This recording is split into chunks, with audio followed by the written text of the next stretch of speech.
here in Chapel Hill. I don't see a cloud in the sky. With all the pomp and circumstance of today's game, the Tar Heels fall back on old reliable Jason DeCaro to get the baseball in the first start of the season for a guy. Michael McGinnis in left field, Owen Hull in center, Tyler Howe in right as DeCaro toes the rubber. Moore at the plate from the left side, and here we go. First pitch. That's a 94-mile-per-hour fastball, 0-1. Be eager to see where Jason DeCaro's fastball sits, not only today, but throughout the rest of the season. Second offering from the righty to the lefty. Ping foul opposite way, and it's 0-2 to Moore, as we remind you that our official Reed's Jewelers first pitch time came your way at 4:03. Reed's Jewelers, your home for fine Swiss timepieces, beautiful diamonds, and the world's most luxurious jewelry brands. The 0-2 from DeCaro to Moore. Fastball inside, moved him off the plate. 1 ball and 2 strikes to the Indiana third baseman. Moore, a sophomore, just 5'9" and 180 pounds, but he plays big, and that's why he's at the top of the lineup. The 1-2. DeCaro goes off speed. He's got a 4-pitch mix. He missed low and outside to even the count 2-2. The 4-seamer, the slider, the changeup, and his best off-speed pitch, the curveball. The 2-2. DeCaro goes back to the fastball, locates it over the inner half and freezes Moore. Strike 3, looking down he goes. First out of the game as DeCaro brings him up. And Hogan Denny next to the plate with 1 down, nobody on, and no score in the top of the first. Indiana in Chapel Hill to take on Carolina. These two programs have never faced each other. They'll play 3 times over the next 2 days. Tomorrow, a doubleheader beginning at high noon. Initial offering to Denny. The righty takes a ball inside as DeCaro went with the fastball. 1 ball and no strikes to the IU right fielder. Tar Heels play Denny straight up around the infield as the 1-0 sails wide. 2 balls and no strikes. Owen Hull out in center field shades Denny just a hair towards right center as the wind blows the flags atop the batter's eye, and not a cloud in the sky. The 2-0. Sticks with the fastball. Ball pops in on the outside corner. It's called a strike. 2-1 the count to Hogan Denny after Moore struck out looking to begin the game. No score in the top of 1. DeCaro's done a really good job hitting his spots so far, Dave, and when he's been off, which hasn't been often, that's been the issue. Another fastball and another strike. Swing and a miss. Count even to Denny, 2-2. Schaffner over at shortstop just walks back and forth across the outfield. Grass and the dirt lining the left side of the infield as DeCaro kicks and fires. 96-mile-per-hour fastball outside of the righty, and Denny has worked it full. Big to see Jason DeCaro up to 96 already on opening day. It makes you wonder where he'll be come April and May. DeCaro's payoff pitch as he puts that black glove in front of his face. DeCaro readies to deal.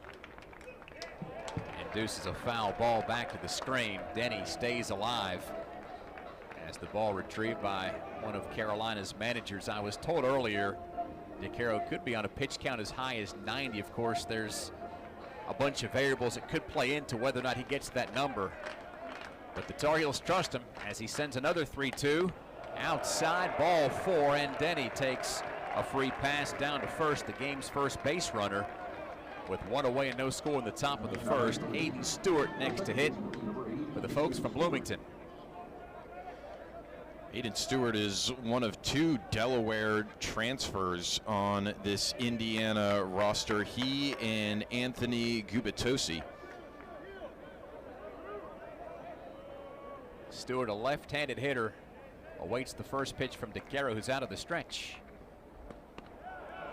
This is low. 1 ball and no strikes, the count to Stewart. For an Indiana program that really prides itself on its ability to hit, and Matt Mercer prides himself on his ability to develop hitters. Aiden Stewart, a big name in this lineup, led the team in both OPS and OBP last year. DeCaro with his back to the runner over at first base. Slim lead for Denny as the 1-0 pitch gets by the swing and miss of Stewart. Fastball beat him, and it's a 1-1 count to the second baseman. Again, no score We're at the top of the first. Opening day for college baseball here in Chapel Hill between Carolina and Indiana. Denny held aboard over at first base by Paulson. The 1-1. Beat him again. And a throw over to first base. Got him! So the Tar Heels pick off Hogan Denny for the second out of the inning. Stewart falls behind at the plate, 1-2, and all of a sudden, things are coming up roses for the Tar Heels. One of the biggest questions coming into the year was how would Carolina be able to replace the defense of Luke Stevenson behind the plate, and that's a pretty good introduction to Macon Winslow right there. Base paths White clean, 2 down in the first, 1 ball and 2 strikes. The count to Stewart. Next offering on the way. A little high and maybe inside. 2 balls and 2 strikes as Stewart aims to keep the top of the first alive. Jake Hanley, the cleanup hitter, would be next as DeCaro takes a deep sigh. The pitch. Curveball, broke it off, and he ends the inning. Stewart goes down looking at strike 3. And now for 3 years running, DeCaro. In 2 in high school, so great leader, great athleticism. First pitch from the lefty, dots the outer half, and Schaffner, also a lefty, behind in the count, no balls and a strike. Schaffner, a transfer from out of North Dakota State, takes a swing and fouls off a 93-mile-per-hour fastball. He falls behind, no balls and 2 strikes. Career .353 hitter at his previous stop. Schaffner fills one of the many spots vacated by Tar Heel last year as the 0-2 pitch. Sails outside and a good take. A ball and 2 strikes to Carolina's leadoff man. Tar Heels, by the way, in those crisp, clean white uniforms with Carolina blue helmets and Carolina blue sleeves underneath. The 1-2. Swinging a ground ball to the right side of the infield. That's Aiden Stewart going to a knee to get to it on the dirt. Throws accurately to Hanley at first base. And Schaffner retired on the ground ball to second to begin the bottom of the first. There's 1 down. Gallagher next up for the Tar Heels. No score from Boshamer Stadium. Nice applause here from the Tar Heel faithful for Gavin Gallagher, the only returner in this starting lineup. There is one other guy who has played ACC ball, that's Macon Winslow, but Gallagher, the only guy coming back who has worn Carolina blue before. The colors for IU, crimson caps with the interlocking white IU on the front, and those smoky gray traveling uniforms. First pitch, the righty Gallagher, up and in. A ball and no strikes as Newbeck misfires with the 92-mile-per-hour fastball. He's also got a cutter, a slider, and a curve. Hoosiers play Gallagher straight up around the infield as the 1-0. Runs over the heart of the plate, taken for a strike. 1 ball and 1 strike to the Tar Heel middle infielder. We'll introduce you to the Hoosiers defensive set here in just a second. First, the 1-1 from Newbeck to Gallagher. Upstairs, 2-1. TJ Schuyler, the catcher, tried to frame that unsuccessfully. Will Moore over at third base. Cooper Malamazian, the shortstop. Stewart, as we mentioned, at second base. Jake Hanley at first. The outfield after the 2-1, which is taken at the knees on the outside corner for strike 2. 2 balls and 2 strikes. Those are the types of pitches you need to make to get Gavin Gallagher out. He's one of the most electric players in college baseball, and when he is seeing the ball well, there's no stopping him. Next offering, swing and a line drive, base hit over the shortstop. It floats into left center field, and Gallagher's got the Tar Heels' first base hit of 2026. It's a single, and the Tar Heels have a base runner with 1 down in the bottom of the first, looking to scratch across the game's first run. Not great contact there off the bat of Gavin Gallagher, but with 2 strikes, just trying to protect the plate, and he's able to float a pitch into center field. And now Owen Hull, the Tar Heels center fielder, comes to the dish. Hull's center field counterpart, Aiden Krause for IU, flanked by Cole Decker in left and Hogan Denny in right. First pitch to Hull. Outside fastball, 1-0. Hull certainly looks the part of an all-everything kind of player. 6'4", 215 pounds. The Tar Heels have been blessed with great center fielders here in Chapel Hill year over year. Hull may be the next of the bunch. A 1-1 from the lefty who's out of the stretch. Inside, 2 balls and no strikes. It's a good take from Owen Hull. That fastball from Neubeck has a little bit of inside run, so where it looked like the ball was going to go over the plate at the last second, Hull recognized that it was coming in towards him, and he held off. Gallagher leads off of first base. 5 of 7 in the steals department last year, as the next pitch fooled Hull. That might have been the cutter, and a swing and a miss makes it 2-1 to the Tar Heel outfielder with 1 down in the bottom of the first and a runner aboard. Carolina looks to take the early lead against Indiana. Neubeck's 2-1. Drifted foul back to the netting. 2-2 as Joe Blumenauer calls the balls and strikes here this afternoon. Tim Rosso down the line at first.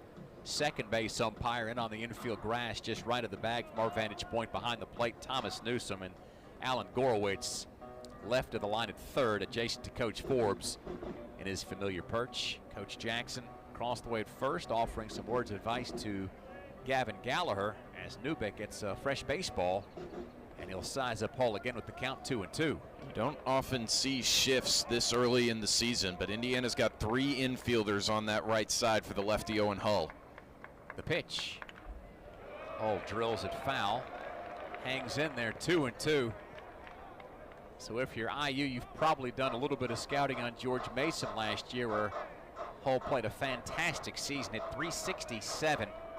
8 homers, 63 RBIs, was 4th in the country with 83 runs scored. How about 42 stolen bases as well? Throw over to first base. Gallagher gets back in standing up under Hanley. And that stolen base tally, good for 10th best in the country. And again, for a guy that's 6'4", 215 pounds, he moves like a gazelle.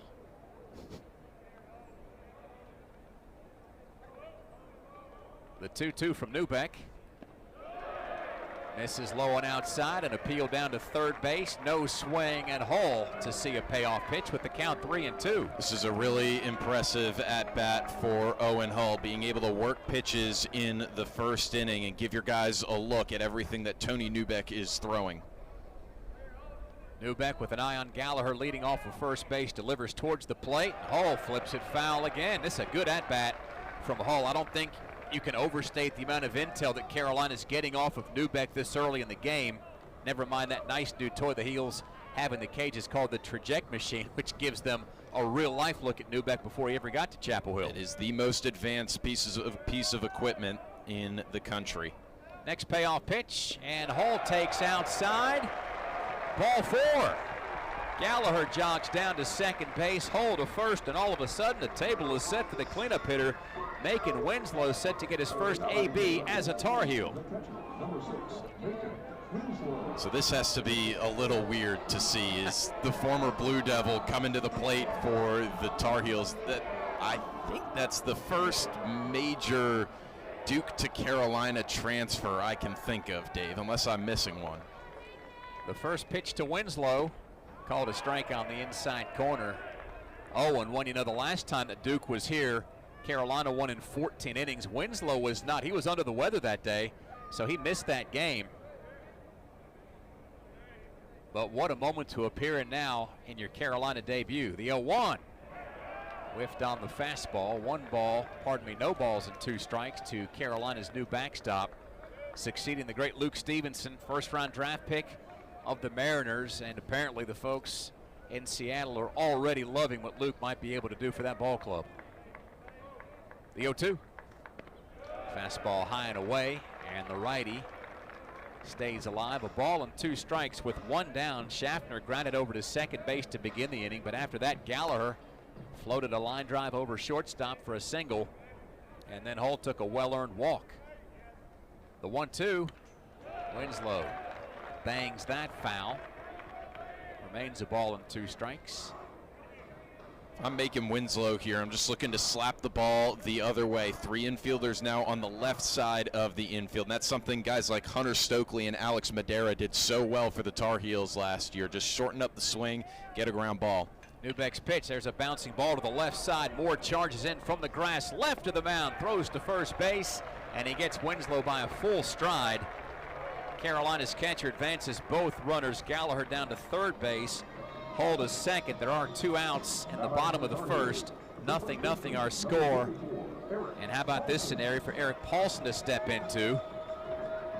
Just like the two guys that hit in front of him, this is his first AB as a Diamond heel. It's not a terrible result from Winslow. Moves the runners over, so now 2 RBI opportunities for Paulson, who had 44 RBIs last year. Paulson, a lefty, takes an off-speed pitch low and outside to make it 1-0. Paulson's transferred from Stony Brook to Carolina. With first base open and 2 in scoring position, the 1-0. Outside, 2 balls and no strikes. Something we've seen from the Tar Heels over the past couple of years is that batters have had a better knowledge of the strike zone over and over, and Carolina able to steal pitches based on what it knows about the strike zone. The 2-0. Flung foul left side out of play, 2-1. Just speaking of Luke Stevenson a moment ago, here's another year where a guy wears number 44 and looks pretty powerful hitting from the left side. It's one of those deja vu all over again sequences. Lefty-lefty matchup here between Newbeck and Paulson in the bottom of the first with no score and 2 down. The pitch, Paulson pops that up a mile high on the left side. Who wants it? Malamazian, the shortstop, a step back on the outfield grass, looking straight up into the sun, makes the grab and ends the inning. The Tar Heels strand 2 and can't take the lead. We've played a full inning from Chapel Hill and Boshemer Stadium. IU back to the plate when we come back.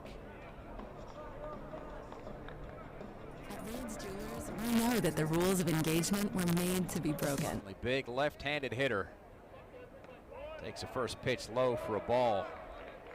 It's 1-0 and a big shift for Carolina with Schaffner, the shortstop, playing on the right side of second base. The second baseman Gallagher about 20 feet back on the right field grass as DeCaro goes to the off-speed stuff and fools Hanley into a swing and a miss. It's 1-1 to the first baseman. Carolina's first baseman on the outfield cut, hugging the line. That's Eric Paulson. The 1-1. Swing and a miss. Elevated fastball, and DeCaro surges out in front of Hanley. A ball and 2 strikes in the early stages of the top half of the second. Big story so far. Indiana hasn't really been able to catch up to DeCaro's fastball. The 1-2. There's a 95-mile-per-hour heater, but it's high and away. 2-2 to Hanley. 6'6", 241-pound sophomore out of Mason, Ohio. It's about your size, right, Dave? After a full breakfast, lunch, and dinner. Yes. The 2-2. DeCaro lobbied for the outside corner. Couldn't find it. And it's 3-2 to Hanley. That breeze is slowed down. Sunlight beaming down on the field as the payoff pitch sailed deep to center field. Hall is back. The shadows are out there. He's at the track, and he makes the catch. Well, it really didn't sound like Hanley made great contact, and the swing looked like he kind of just threw his bat out there, but boy, did that ball fly. Hanley last year homered 14 times, led Big Ten freshman with a .333 average. But he couldn't outmuscle Boshemer Stadium. It's 400 feet to straightaway center, and there's one long out to begin the second. And Malamazian, the shortstop, at the plate for the right side in a righty-righty affair. DeCaro delivers. Knee-high fastball on the outside corner. 0-1 the count to Malamazian. Another key component to this great sophomore class that Coach Mercer has recruited the Big Ten. The 0-1 bunt shown. And the slider missed low. 1-1 to Malamazian. Second team freshman All-America last year. Hit .320 with 4 homers and 40 RBIs. The 1-1. Back to the fastball. Couldn't tell you where it missed, but it's deemed a ball by Joe Blumenauer, and it's 2-1. You talk about those freshmen, Dave. Last year, Hogan, Denny, Jake Hanley, Malamazian, and Will Moore were 4 freshmen with at least 40 hits for IU. DeCaro pulls the string, gets a strike call on the take, and it's 2-2. It was the first time since 2008 4 Indiana freshmen accomplished that feat. The 2-2 from Carolina's righty. Bouncing ball up the middle. Schaffner ranges behind second base. Collects, slides, and throws. Got his man. 6-3. And if Schaffner's going to play like that, the Tar Heels will be more than happy to have him. That was a dazzling display of athleticism by Schaffner. Good chance to see some of that Tar Heel defense this year, and two of the guys you're most nervous about having to replace are Alex Madera at short and Kane Kepley in center, and so far a good tracking job by Owen Hull and some decent range there by Jake Schaffner. 2 down in the second, no score. Indiana at the plate with Caleb Koski, the DH, hitting from the right side. DeCaro's first pitch, a fastball called a strike on the attempted bunt, and it's 0-1 to Koski. Another sophomore from Excelsior, Minnesota. Population 2,355. The 0-1. Foul tip back to the screen, and DeCaro surges out in front. No balls and 2 strikes. You know, his dad played third base for the Twins for about 9 years in the MLB. Yeah, Corey had a heck of a career, not just with Minnesota, but Toronto and Milwaukee. Hit 300 a couple times. A rarity in today's MLB. The 0-2. Look out. Inside. A ball and 2 strikes. Yeah, the elder Koski had quite the career. He was elected to the Canadian Baseball Hall of Fame about a decade ago. He made it to the Minnesota Twins Hall of Fame last year. The 1-2. Off speed and a little inside. Winslow had trouble collecting the loose change, and it's 2-2 to Koski again with 2 down. Handley fly to deep center. Malamazian grounded out to his shortstop counterpart Schaffner, and it's still 0-0 between Indiana and Carolina. I haven't seen much off speed so far from DeCaro. He's really focusing on locating his pitches here early in the game and early in the season. The 2-2. Swing and a miss, and DeCaro registers his 3rd strikeout of the game.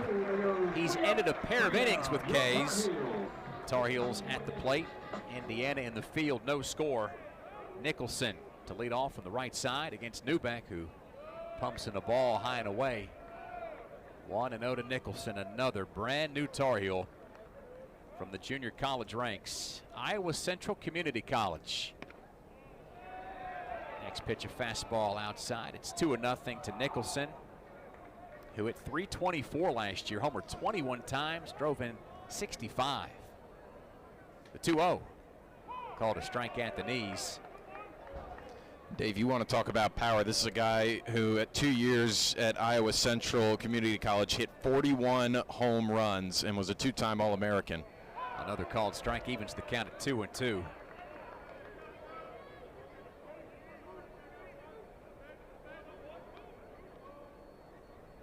Next offering from Newbeck. Swing and a miss, got him. With 2 strikes, you have to defend. That pitch was on the fringes of the outside corner, and Newbeck gets his first strikeout of the season. It's the first out of the second, and it brings McGinnis to the plate in a scoreless game.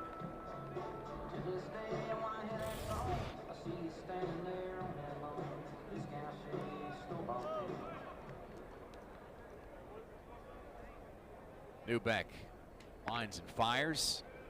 Ball 1 drifts in lazily at 74 miles per hour. 1-0 the count to McGinnis. Next pitch, a little inside of the righty. It's 2-0.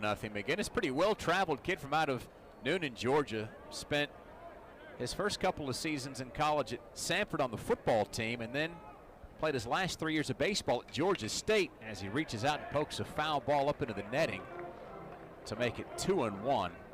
McGinnis, if you listen to Coach Forbes, he'll tell you an under-the-radar guy, and you just wonder how under the radar he was to get a start here on opening day. The 2-1. That's sent foul. 2 balls and 2 strikes to McGinnis, starting in left field, which was about the only revolving door position on last year's team. The infield was locked down every game by the same group of guys. Center field with Kane Kepley, right field with Tyson Bass. Never a question about who is going to start until you got to about the middle of April and Carter French locked down left field as a floater by McGinnis caught by the shortstop, ranging to his left and our right. Malamazian and Stewart nearly collided, but the catch is made and the out recorded. That's 2 down in the second. And Tyler out of the plate. It is still 0-0 between Carolina and Indiana in the home half of the second inning. Off the bat, it sounded a lot like McGinnis made the same contact Gavin Gallagher did when he had a base hit back in the first inning, but that ball didn't travel nearly as far. First pitch to Howe, a lefty. This is the zone 1-0. What does it say about him that as a true freshman here, he's starting on opening day? 1-0. Downstairs. 2-0. Schuyler loves to frame these pitches. You just know throughout the course of the season he's going to steal a bunch of strikes for his battery mate, but Joe Blumenauer wasn't fooled on that one. The 2-0. That's a strike. Easily called at the knees. 2-1 to Howe, a native of Huntersville. Attended Hopewell High School. The 2-1. Swing and a bouncing ball just right as second base, but with the shift on, Malamazian makes easy work of that. Throw over to first base, gets him. And both pitchers look like they've settled in near the infield cut, anticipating bunt. Everybody else at regular depth. The 1-0. Big pop-up into shallow left center field. Schaffner is back and makes a shoulder-high catch for the first out of the inning. So Schaffner has fielded a ground ball with relative ease on the right side of second base. He makes the routine play on the pop-up. Schaffner, from the early returns, can play with the best of them. That's what Carolina needs to see, trying to replace a Brooks Wallace semifinalist last year in Alex Madera. Yeah, Madera last year just 6 errors. Defensively, as good as Carolina's ever had at that position, as the first pitch to Krause is bunted foul on the ground behind the first base line, and DeCaro gets to it near the Argyle strip.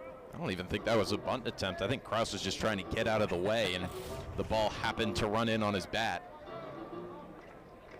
Well, either way, it's 0-1 to Krause with 1 down and nobody on in the top of the third. Indiana 0, Carolina 0. Blue skies overhead. The lights are on. The wind has slowed. Temperatures still on the low 50s, although we could be in the upper 30s by the time this one goes final. The 0-1. Fastball right down Franklin Street. That's a called strike. 0-2 to Aiden Krause, junior from out of Gilbert, Arizona. The 0-2. Heater misses wide to the righty. 1 ball and 2 strikes to Krause with Schuyler on deck.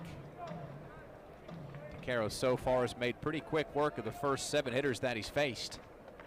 The 0-2, and that is drilled between second and short. It's into center, and Krause has Indiana's first base hit. He's the second base runner after Denny took that walk back in the first, and it ends a string of 5 in a row set down by Jason DeCaro.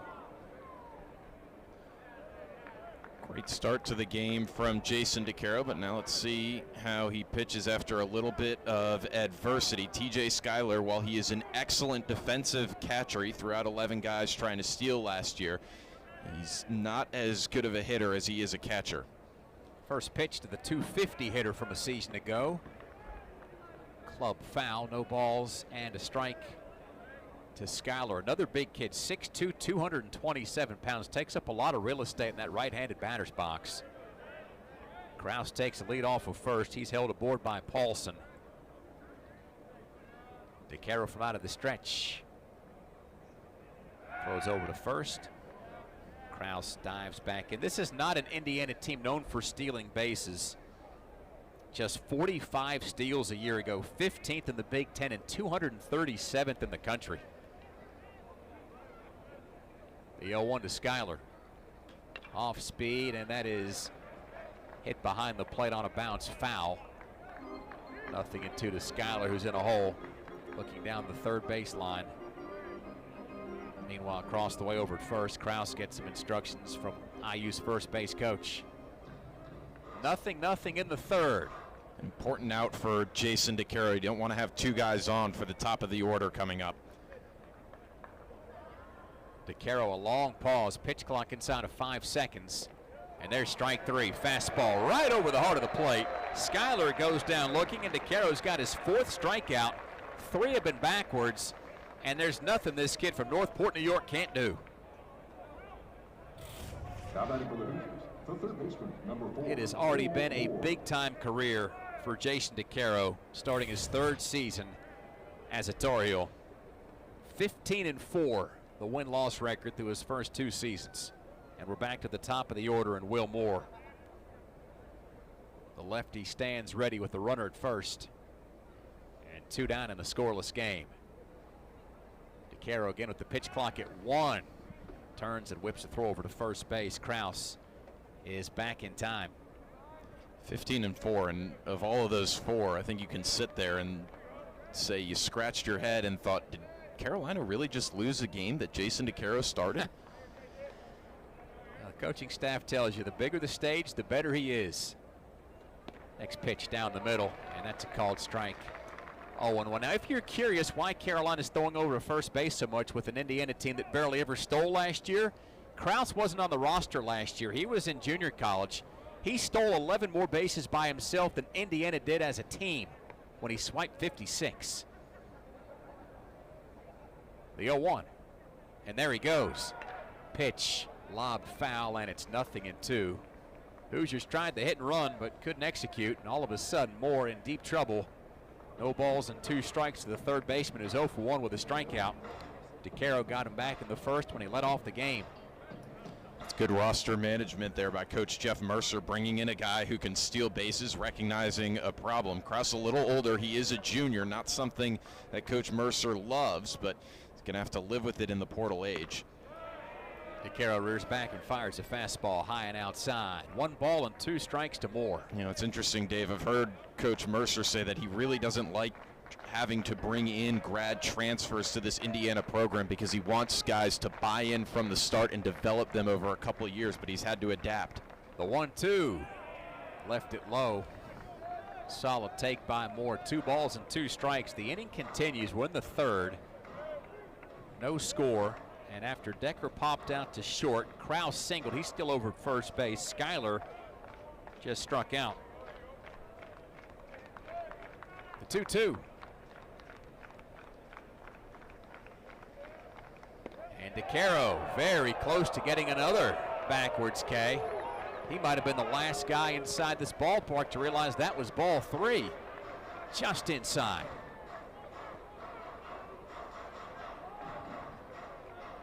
Play continues with those shadows encroaching from right field and across the infield. Payoff pitch from the righty to the lefty. Runner goes from first. Fly ball to left center. McGinnis is back in front of the track. Catch made, out recorded, scoreless, with Colin Heineck at the plate to lead off against Tony Newbeck, whose first pitch is a ball outside. 1-0 to Heineck. Another transfer. Another guy from Georgia State. He fills the DH spot. The 1-0. Low and a good take. It's 2-0 to Heineck. I don't want to jinx anything here, but Colin Heineck homered in each of the first 3 games of the season last year at Georgia State. The 2-0. Swing and a lofted ball, foul right side into the seats. Bang, it comes down and rolls back down towards the net. 2-1. And as I scan the seats, Ben, this is as good an opening day crowd as I can remember here in Chapel Hill. Now, I've not been around for all 136 seasons of Carolina baseball, but I've been around for enough of them to know that this sport matters immensely to the folks in this neck of the woods, and it shows. Fastest growing sport in the country. 2-1, off speed and high. 3-1 to Heineck, and there's a good sliver of crimson and cream behind the first base dugout as well. The Hoosier faithful have traveled down to the Old North State as the 3-1 from Newbeck induces a swing and a miss on an elevated fastball. If you've watched college sports over the past couple weeks, you know that these Hoosier fans will travel and show up for their guys. 3 balls and 2 strikes, the count to Heineck, leading off the bottom of the 3rd. Pitch just outside. Again, Schuyler did his best to get that back over the plate. but to no avail. It's a second walk issued by Newbeck, and the Tar Heels, for the first time today, have the leadoff man aboard. Heineck down to first, and the lineup turns over to Schaffner. And Ben, just to go back to Newbeck and the injury issues, I think the biggest thing that stood out to me, at least looking at his stats on paper, was that his strikeout to walk ratio is fantastic before he left 2023 with an injury. Since then, it's been pretty pedestrian. First pitch to Schaffner. Lefty takes outside, and it's 1-0. Dave, a lot of the times that's more mental than anything. Is the physical toll it takes on you, of course, is there, but in your head, you're so worried about it happening again that you're paying a little more attention to all your movements, and it throws you off. Next pitch up and in, it's 2-0. And just to illustrate that fact, in 2022 as a freshman at Missouri, Newbeck had a 2-to-1 strikeout to walk ratio. A year later, in 6 games before the injury, that strikeout to walk ratio is 4-to-1. After the injury, it's been 1-to-1 as there's a bouncing ball over to first base. Hanley gets to it, steps on the bag, throws down to second base. There's Malamazian covering and tagging Heineck for the second out on a 3-6 well-orchestrated double play by Indiana. Unlucky there by Schaffner. Hit the ball fairly hard, just right at the first baseman, Hanley. And great feat by Hanley to recognize immediately where the bag is, spin and throw, and an important tag applied by Malamazian. Hoosiers only turned 31 double plays last year, 227th in the country. First pitch to Gallagher, low and outside of the righty, 1-0. That's where you can see that sophomore duo. You get a year older, you get a year of college baseball under your belt, and things start to happen. Second pitch to Gallagher, checked the swing, and he went on appeal down to Tim Rosso at first base. 1-1 to the Tar Heels second baseman, who's 1-for-1 with a single. The only base hit this afternoon for Carolina as we played into the bottom of the third, still scoreless. Newbeck kicks and fires the 1-1. Gallagher, Herculean swing and a foul ball. It bounces off the backstop and rolls across the third baseline back into play. Count 1 ball and 2 strikes. Worth noting too that Gallagher had a really slow start to last year. I think he might have been like 0 for his first 20, but he stayed in the lineup as an everyday guy and eventually worked through it. The 1-2, and again, check swing and a miss. Strike 3, Gallagher, the second strikeout victim of Newbeck, who works through that third after walking Heineck to lead off the inning. Schaffner hits into the 3-6 double play. Gallagher goes down on strikes, and we go to the fourth, sticked off. And these two, they meet again. The 1-0. Strike call on the fastball inside corner, 1-1. Going back to the first inning, the top of the order was where we really saw DeCaro trying to run his pitches inside on these Indiana hitters and jam them. DeCaro stays away with an off-speed pitch. 2-1 the count to Denny. He can catch, he can DH, he can play the outfield. Today he finds himself in right field. Very versatile sophomore. The 2-1. High, and it's ball 3. Mentioned versatile. He also last year hit in 6 different spots in the order, produced everywhere he was put. He hit 342 in Big Ten games. The 3-1 from DeCaro, and he lost him on a pitch inside. Second walk issued by DeCaro. They've both been to Denny, who trots down to first base. Leadoff man aboard in the fourth. And here comes the teeth of this IU order. Aiden Stewart batting third and back at the plate after striking out looking in the first. Paulson holds the runner at first. Nicholson in on the infield cut. Middle infield at double play depth. Initial pitch inside of the lefty, and it's 1-0 to Stewart. Grew up in Victor, New York. Named for the esteemed Claudius Victor Boughton, a major in the New York militia, and as they say, a hero in the War of 1812. The 1-0. Checked the swing, but he didn't go. It's 2-0. Ben, you're from the great Northeast. Does that name Claudius Victor Boughton ring a bell? No, not exactly. Victor, New York's actually up closer to Buffalo, so a little further away from where I am in Stamford, Connecticut. The 2-0 from DeCaro, also a New York native. Couldn't locate that slider. And it's 3-0 to Aiden Stewart with a man aboard and nobody down in the fourth. I wonder if Coach Gaines tries to come out here and calm DeCaro down just a little bit. DeCaro's pitch count just over 50 through 3 full innings.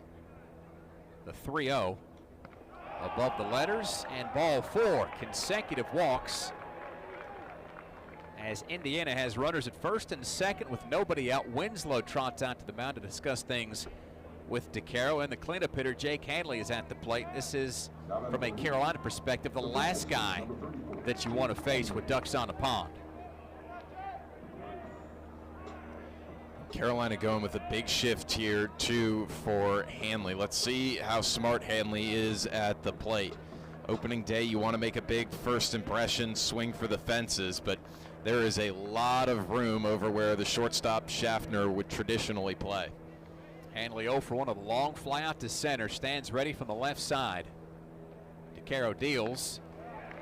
Hunting high fastball, Hanley couldn't touch it. 0-1 to the slugger, who's rated the number 3 MLB prospect in the Big Ten by Division I baseball. A world of potential at this kid's fingertips. DeCaro checks to second before the pitch. Another swing and miss on the fastball. 0-2 to Hanley. So now this sets up the whole arsenal for DeCaro. Hanley's already swung and missed at the fastball. If you go curveball here, you speed his bat up a little bit, but fastball again, and he might time it up. The count, no balls and 2 strikes. The pitch, outside corner, strike 3, and down goes Hanley looking as DeCaro registers strikeout number 5. That absolutely screamed from Hanley that he was looking for the curveball and got totally frozen by DeCaro's fastball. Excellent pitch sequence by DeCaro. Fastball, fastball, fastball, and he sends Hanley back to the dugout. Still runners at first and second, but 1 out in the fourth in a scoreless game for Malamazian, who's at the plate 0 for 1. It's a righty-righty duel between these two as DeCaro rears back and heaves a strike over the inside corner. Begins him with the slider. 0-1 to Malamazian. Pressure doesn't really get to Jason DeCaro when you've started games with the trip to Omaha on the line, started games against defending national champion LSU. The 0-1. Bring up another strike, and it's 0-2 to Malamazian, who's having some trouble getting the bat off his shoulder. The shortstop last year again hit .320. His average never dipped below 300 after his first AB almost exactly a year ago today. The 0-2. Bat's off the shoulder, but the bat misses ball, and it's strike 3 on the high fastball. 6 strikeouts for Jason DeCaro, who's 2 off his career high. Great squeeze by Macon Winslow. Now Indiana is going to take a timeout before Caleb Koski comes to the plate. Jason DeCaro 6 straight strikes after walking Aiden Stewart on 4 pitches. Koski struck out to end the second. We're in the fourth. The Hoosiers have runners at first and second, but 2 down. Danny and Stewart took back-to-back walks to begin the inning before Hanley and Malamazian went down on strikes. And this is always such an interesting piece of the puzzle for the Carolina coaching staff, which probably wishes DeCaro didn't walk those first 2. But the evaluation level for this inning could be off the charts if he bounces back to retire the side in order. Sometimes adversity can be good, and so far Jason DeCaro has taken it in stride, but he's not out of the woods yet. Koski in from the right side, awaits the first pitch. It's on the way. Handcuffed him with a fastball, 0-1. That fastball for DeCaro is up around 94, 95, 96 in the first inning. He's not had that amount of velo since we've gotten in the middle innings, but he is going to a variety of different pitches, and again, he can throw 4 of them. A check to second. The pitch. Slider low and in. 1-1 the count to Koski. The DH today for Indiana. Hoosiers trying to get on the board. Again, it's 0-0 in the fourth. 2 on, 2 down. Shadows reaching across the field as the pitch. Angles inside. 2-1. Koski last year hit an even 200. His only home run, a grand slam versus Michigan State in a game he drove in 6. That's not bad. Here's the 2-1 from the righty to the righty. Fastball right down the middle. 2-2 on the take by Koski. Back up to 93. DeCaro reached back for a little more velo and expect him to do the same here with a chance to get out of the inning. Again, we're just in the 4th with no score, but this feels like the biggest pitch of the game so far. Let's see what DeCaro offers up. Pop foul. Will it stay in play or not? Winslow gives chase. So does Paulson, but it's over the net and about 3 rows deep in the seats behind the Indiana dugout. Still 2-2 as everybody jogs back to where they were on the field. And with those shadows reaching across Bryson Field, we can feel a dip in the temperature. We got this one started almost exactly an hour ago when it was 51 degrees and sunny. Sunlight is dissipating, and those temperatures dipping into the upper 40s. Another 2-2 from DeCaro to Koski. And he got him. Look, it's 0-0 Indiana in the field. Neubeck on the bump, Hall at the plate.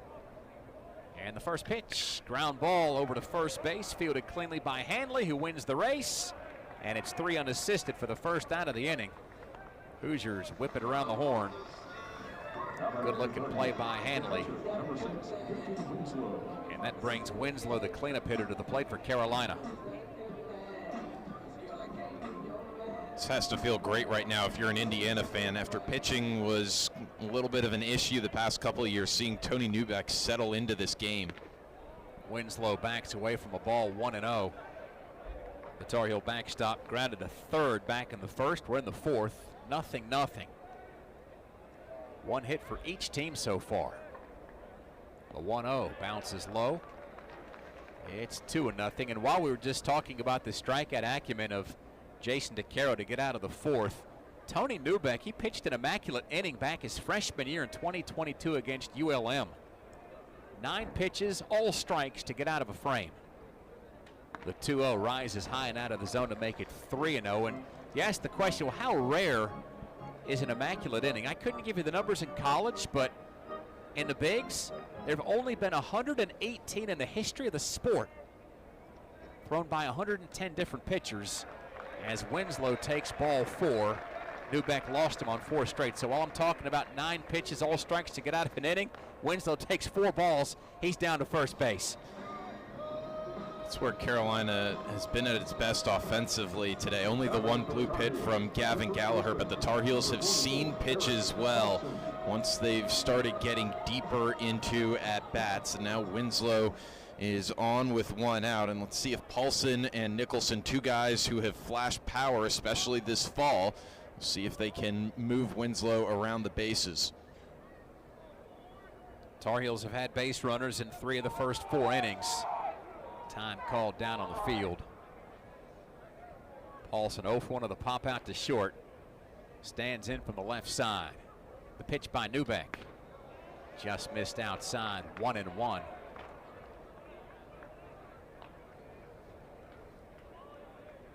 Hanley holds the runner, Winslow at first, Ben. Paulson's OPS last year over 1,000.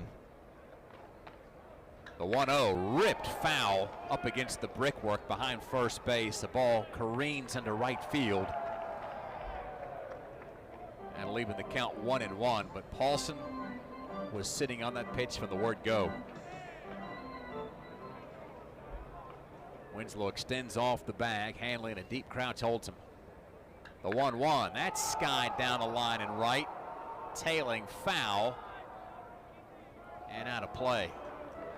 You know, those trees out there in foul territory aren't near as full and as full of life as they've been. You can see practically everything down the line behind the visiting bullpen in a way that you just could not in the last several years. And if you're one of the spectators standing in the stands at Karen Shelton Stadium, also a great view. A ball and 2 strikes to Paulson, who grounds the next pitch over to second base. Stewart flips to Malamasian covering second. The throw down to first. It's a 4-6-3 double play, and that's the second time this bunch of Hoosiers has turned two. Really well done by Newbeck, just throwing Paulson off of his timing. Hey, Cole Decker at the plate for IU. Lefty takes a strike on the outside corner, and DeCaro vaults in front of the Indiana left fielder, 0-1. Decker popped out to Shafter, the shortstop, when he led off the third. The 0-1. Sliced foul. No balls and 2 strikes to Decker, hitting out of the 7 spot in Jeff Mercer's lineup. Decker grew up in Evansville, and when I think Evansville, Indiana, I think Donnie baseball. The 0-2 misses wide, 1-2. Don Mattingly. He was just in the wrong place at the wrong time for the Yankees from the 80s into the early 90s. Missed ever hoisting a world championship, but man, could he play before injury set in. Another pitch misses to make it 2-2. There is some movement in that Tar Heel bullpen right now. Wonder how many pitches Coach Forbes wants DeCaro to throw today. And after these 3 batters 2 up this inning, DeCaro will be going through the lineup for the 3rd time.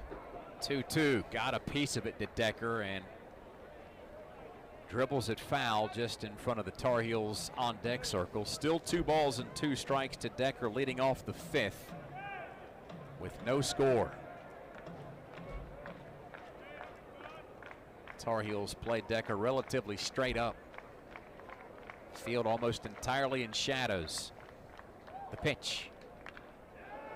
Slug foul, still 2-2. Some fresh baseballs brought out to Joe Blumenauer, a home plate umpire. Ben, I've been waiting an entire offseason to tell you that our home plate umpire today is a one-pocket guy. Knew exactly where you were going with that. The 2-2. Off speed and barely high. 3 balls and 2 strikes. Blumenauer places those baseballs in his right hip and shows us it's a full count. DeCaro just struck out the side to get out of the 4th. To begin the 5th, there's contact. Line drive into shallow left center field. Owen Hull races in to make the catch. Honeycutt, Kepley, Hull, how blessed are Carolina fans to see such great center fielders year over year. Hull runs a lot much more like Honeycutt than he does Kepley. Kepley had those quick, fast, violent strides. Hull much more like Honeycutt, smooth, long strides to track the ball down. Kraus next to the plate. The righty has the Hoosiers' only base hit. Looks at a fastball here, and it's off the plate, 1-0. Kraus played last year at Chandler Gilbert Community College.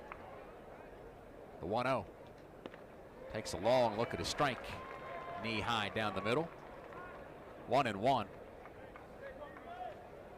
Only had a 9% strikeout ratio last year. Ben, I know you're good with numbers, and you'll tell me that's as good as you like. Yeah, that's pretty good. You want that number as low as you can get in baseball. Fastball misses outside to make it 2-1. Not big with analytics, but I can tell you that. Well, the Hoosiers liked him enough to make him their first portal addition in the offseason. Here's the 2-1. Foul tipped into the glove of Winslow. It's 2 balls and 2 strikes.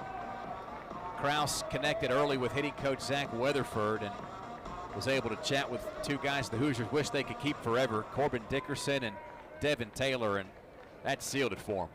The 2-2.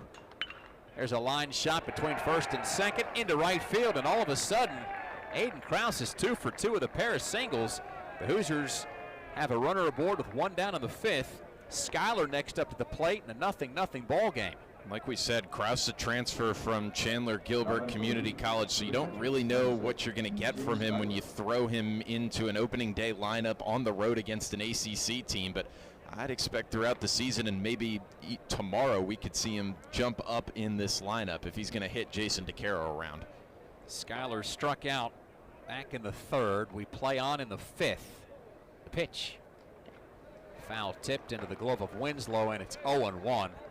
By the way, those guys, Dickerson and Taylor, I just referenced. Taylor was the all-time leader in home runs hit at Indiana with 54. Dickerson was a 5th-round pick in last year's draft, as there's a throw over to first base. Still 0-1.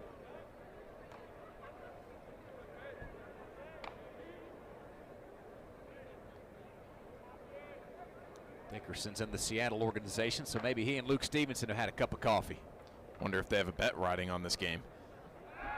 Throw over to first base. A little closer this time, but Krause is still safe. I think Krause might have wanted to run on that move by DeCaro. It looked like he jumped out on his right foot, his front foot, as soon as DeCaro put his motion into go, and then he had to leap back. The 0-1 rises up and out of the zone. 1 ball and 1 strike to TJ Schuyler. Thomas James is what the TJ stands for, and the Schuyler is spelled S-C-H-U-Y-L-E-R. The 1-1. Krause is dancing all over the place at first base. Swiped foul the other way, and it's 1-2. That there was pitch number 85 on the day from Jason DeCaro. So we are nearing that 90 pitch count that I had heard might be the magic number. DeCaro has gone 4 1/3, has struck out 7,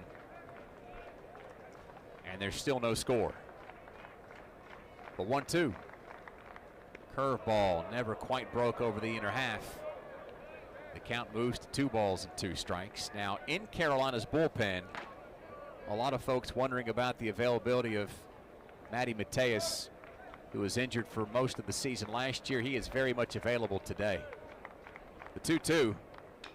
Bouncing ball over to third base. That's a fair ball as Nicholson gets to it. Long throw to first. Paulson on a hop. He's there. He's got it. And that's a 5-3 ground out by Schuyler for the 2nd out of the inning. Krause advances to 2nd. But how about the defense on the corners by Carolina? And that's a pleasant sight for Tar Heel fans. Moving Gavin Gallagher over to second base. You don't really know what you'll get at third base with Cooper Nicholson. And then obviously you have to replace the big cat Hunter Stokely over at first. But Eric Paulson, a guy who didn't make any errors in conference play last year, comes up big with a big scoop. Lineup turns over to Will Moore with a runner at 2nd and 2 down in the 5th. No score as DeCaro misses low. 1 ball and no strikes. The arm up and working appears to be Caden Glauber in the bullpen. He's a freshman righty. He's gotten rave reviews in the offseason from Carolina's coaching staff. I don't know if this staff thought they'd be going to him at this stage of the ball game, but here we are, top of 5. 2 down, runner at 2nd, and the 1-0 pitch from DeCaro to Moore. Fastball low and inside makes it 2 balls and no strikes. Coach Forbes is looking around in the dugout, starting to pace a little bit. DeCaro comes set from out of the stretch. The 2-0. Slow bouncer to first base. Paulson waits on it on the dirt, takes 1 big step. In places like Florida and Myrtle Beach, Auburn, Clemson, LSU through the years.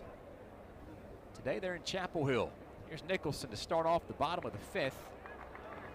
Pitch low and inside to the righty, and it's 1-0 as Regan Rivera gets the ball out of the pen for Indiana. 2nd pitch inside, and it's 2-0. So Neubeck goes 4 innings. Allowed just the 1 lonely hit to Gavin Gallagher back in the 1st, as the count to Nicholson moves to 3-0. So this was what the folks from Indiana told us could be the real possibility here of Rivera first out of the pen. He's from San Diego by way of Coppin State. The 3-0 lands in the zone for a called strike. Nicholson took every step of the way, and it's 3-1.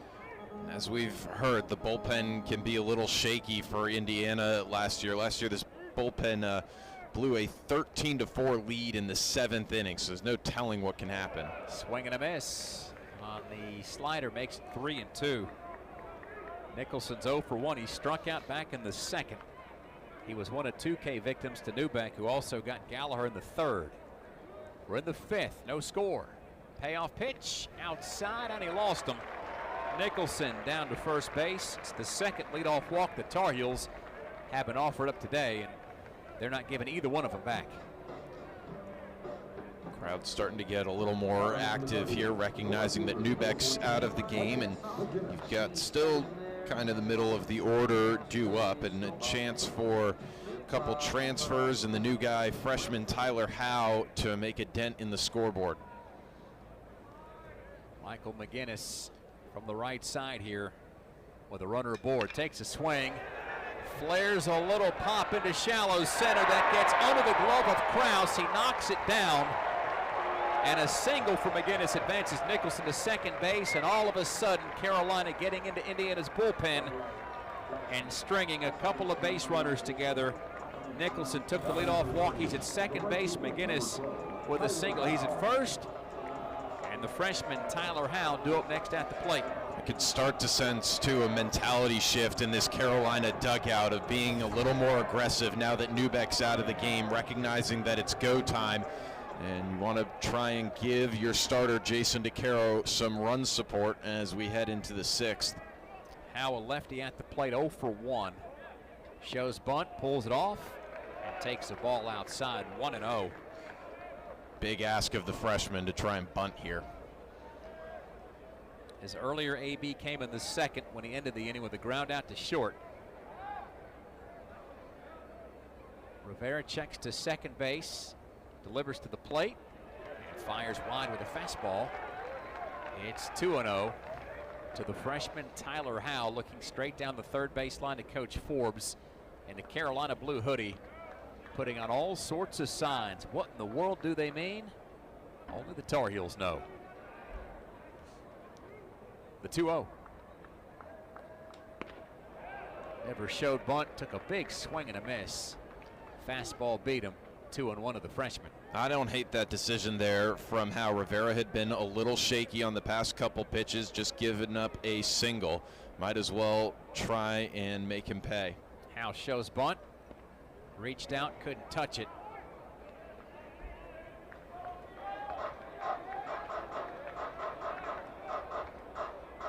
At least I don't think he touched it. The ball bounced around a little bit behind the plate, and I guess that will be a foul ball. He tipped it foul off of Skyler's glove. Skyler couldn't squeeze it. It bounced in front of him, but obviously because it touched part of a player that was in foul territory, it immediately then becomes a foul ball. So it's 2-2. Big pitch here from Rivera.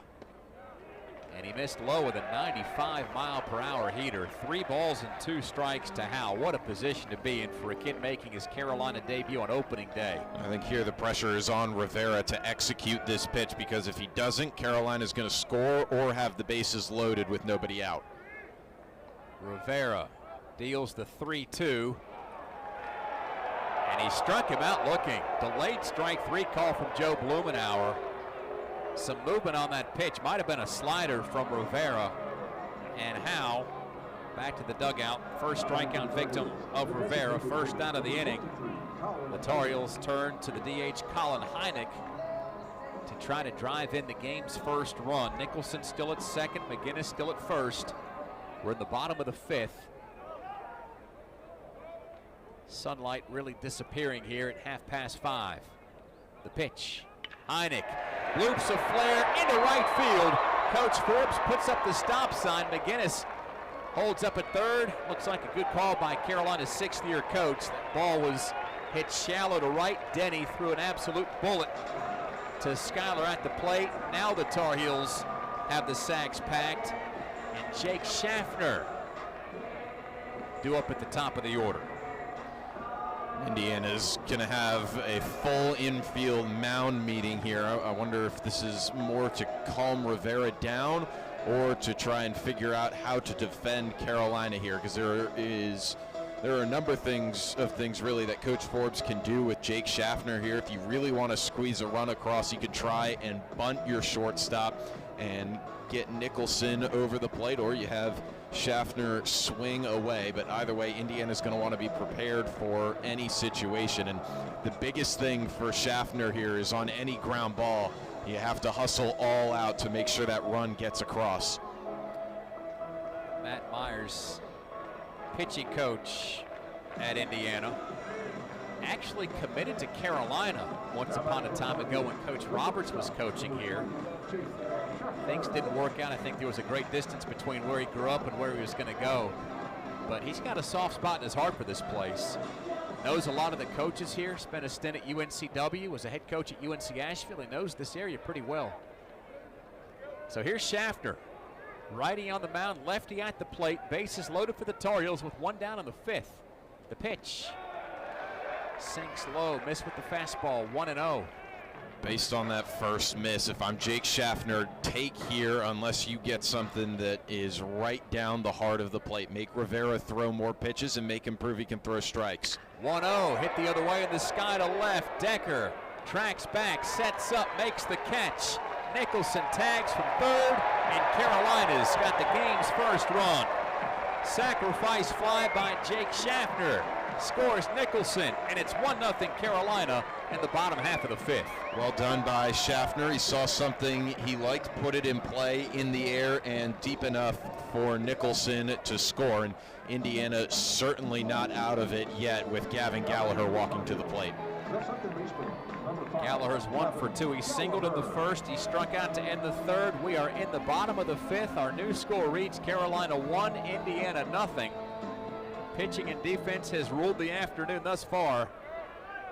Hoosiers, though, in their bullpen. So it's the first meeting for Rivera and Gavin Gallagher.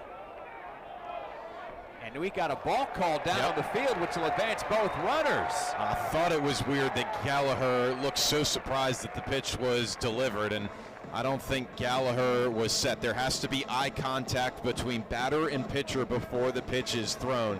I'm pretty sure Rivera and Gallagher did not lock eyes, so now Gallagher has 2 RBI opportunities with 2 down. Yeah, second and third for the Tar Heels. The pitch. Look out. It's inside. If there was an eye contact before that first pitch, there was definitely eye contact with Gallagher looking back towards the mound after that pitch. Nearly hit him. Scoreboard says 1-1, but I'm pretty sure it's supposed to be 1-0. I don't think the last pitch counted, or rather the first pitch. Next pitch, whatever pitch it is, inside, and it is 2 balls and no strikes as Joe Blumenauer gives us the sign with his fingers and his fist. 2-0. Scoreboard will reset in the fifth. 1-0 Carolina. Hitters count. The pitch, and Gallagher hits that on the ground in between third and the line, and that is rolling into the corner. Scoring from third base, it's McGinnis to make it 2-0. Heidickson to make it 3-0. Gallagher chugging around second, dives into third. It's a 2-out, 2 RBI triple, and Carolina's got control of this game.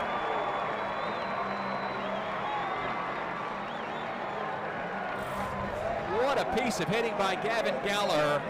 Mr. All-Everything last year in the postseason. Picks up where he left off. Scores 2, and the Tar Heels lead by 3. And that's exactly what you expect a captain of this team to do. Gallagher and Matty Mateus named 2 captains of this Carolina team. Gallagher, the offensive leader, and he shows you why there with a big 2 RBI triple. He's matched his triple total from a season ago in just 1 game. Next pitch, Hall blasts a fly ball down the line and left, and that'll settle inside the Tar Heel dugout in the Tar Heel bullpen for a long foul ball. 0-1 to Hall, who's 0 for 1 with a walk and a ground out. And correct me if I'm wrong, Dave, but I believe that triple was Carolina's first hit of the NCAA tournament off the left field wall against Holy Cross. I'm not going to mess with your memory. Here's the 0-1 to Hall. Well, almost a carbon copy of what he just did. Foul ball left side, 0-2 with some more baseballs brought out to our home plate ump. If you're just joining us, we're in the bottom of the fifth. This game was scoreless after 4. Jason DeCaro retired IU in the top half of this frame. Regan Rivera on the bump now for the Hoosiers. His 0-2 gets Hole swinging, and down he goes to end the inning. Second strikeout for Rivera. But more or less where you'd expect him to be. Obviously, as the season goes on, you'll see more and more of Jason DeCaro, and he'll get up around 100, 110 pitches. But now he turns the ball over to the 17-year-old Caden Glauber. Hogan Denny at the plate. Righty-righty matchup. First pitch at 96 miles per hour, low and away. 1 ball and no strikes to Denny, who took a pair of walks from DeCaro. The 1-0. Fastball inside makes it 2-0. Some real life on that two-seam fastball from Caden Glauber, number 4 overall player out of South Carolina. 2-0. Denny shows bunt. And the fastball gets by Winslow. It's 3-0. Glauber certainly looks the part. 6'4", 210 pounds. Grew up in Fort Mill, South Carolina. In addition to the fastball, he's got a changeup and a slider. The 3-0. That's high, and it's ball 4. So an inauspicious beginning for Glauber, who wants a new baseball. The old one gets chucked into the Tar Heels dugout. And just as soon as that ball reaches the dugout, here comes Coach Gaines, former Tar Heel pitcher and now pitching coach. Comes out to discuss things with Glauber, who probably feels like this is a Super Bowl, waiting his entire life, all 17 of those years, to be in a position like this. And you know he wouldn't be out there if the staff didn't think he could get it done. And I think that's exactly what Coach Gaines is telling him right now. It's a pretty easy mound meeting if you're Coach Gaines. Just say, hey, we trust in you. You've earned this moment. You deserve to be here. Don't worry about it. You've pitched before. Just go out there and throw strikes and trust your defense. D1 rates Glauber as the number 7 impact freshman. You mentioned what he was able to do in high school. A lot of those skills translate to this level, as Aiden Stewart next up to hit from the left side as Joe Blumenauer steps out from beyond the plate to call timeout. Reverses his footing, points to the mound, and we're back to work with a runner at first and nobody out in the 6th. Heels up 3-0. Bunt shown and another ball inside. 1-0 to Stewart, who struck out looking in the 1st and took a walk himself back in the 4th.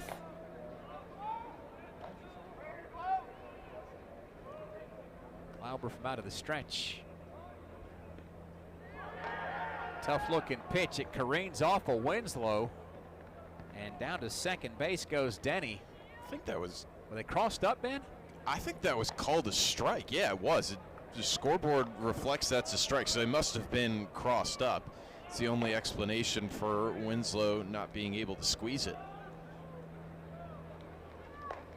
Here's the next offering from Glauber. Tried to tickle the outside corner, but didn't get the call. And it's 2 balls and a strike. Hogan Denny down at second base. The 2-1 to the plate. Swing and a miss. Fastball wins the moment. And it's 2-2. That does go down as a pass ball by Winslow. Continue to pound fastball here, even with 2 strikes for Glauber. Indiana hasn't been able to keep up with the velo. Glauber's 2-2. Ring him up. Strike 3, fastball. And there's 1 big out as Stewart sent packing for the 2nd time.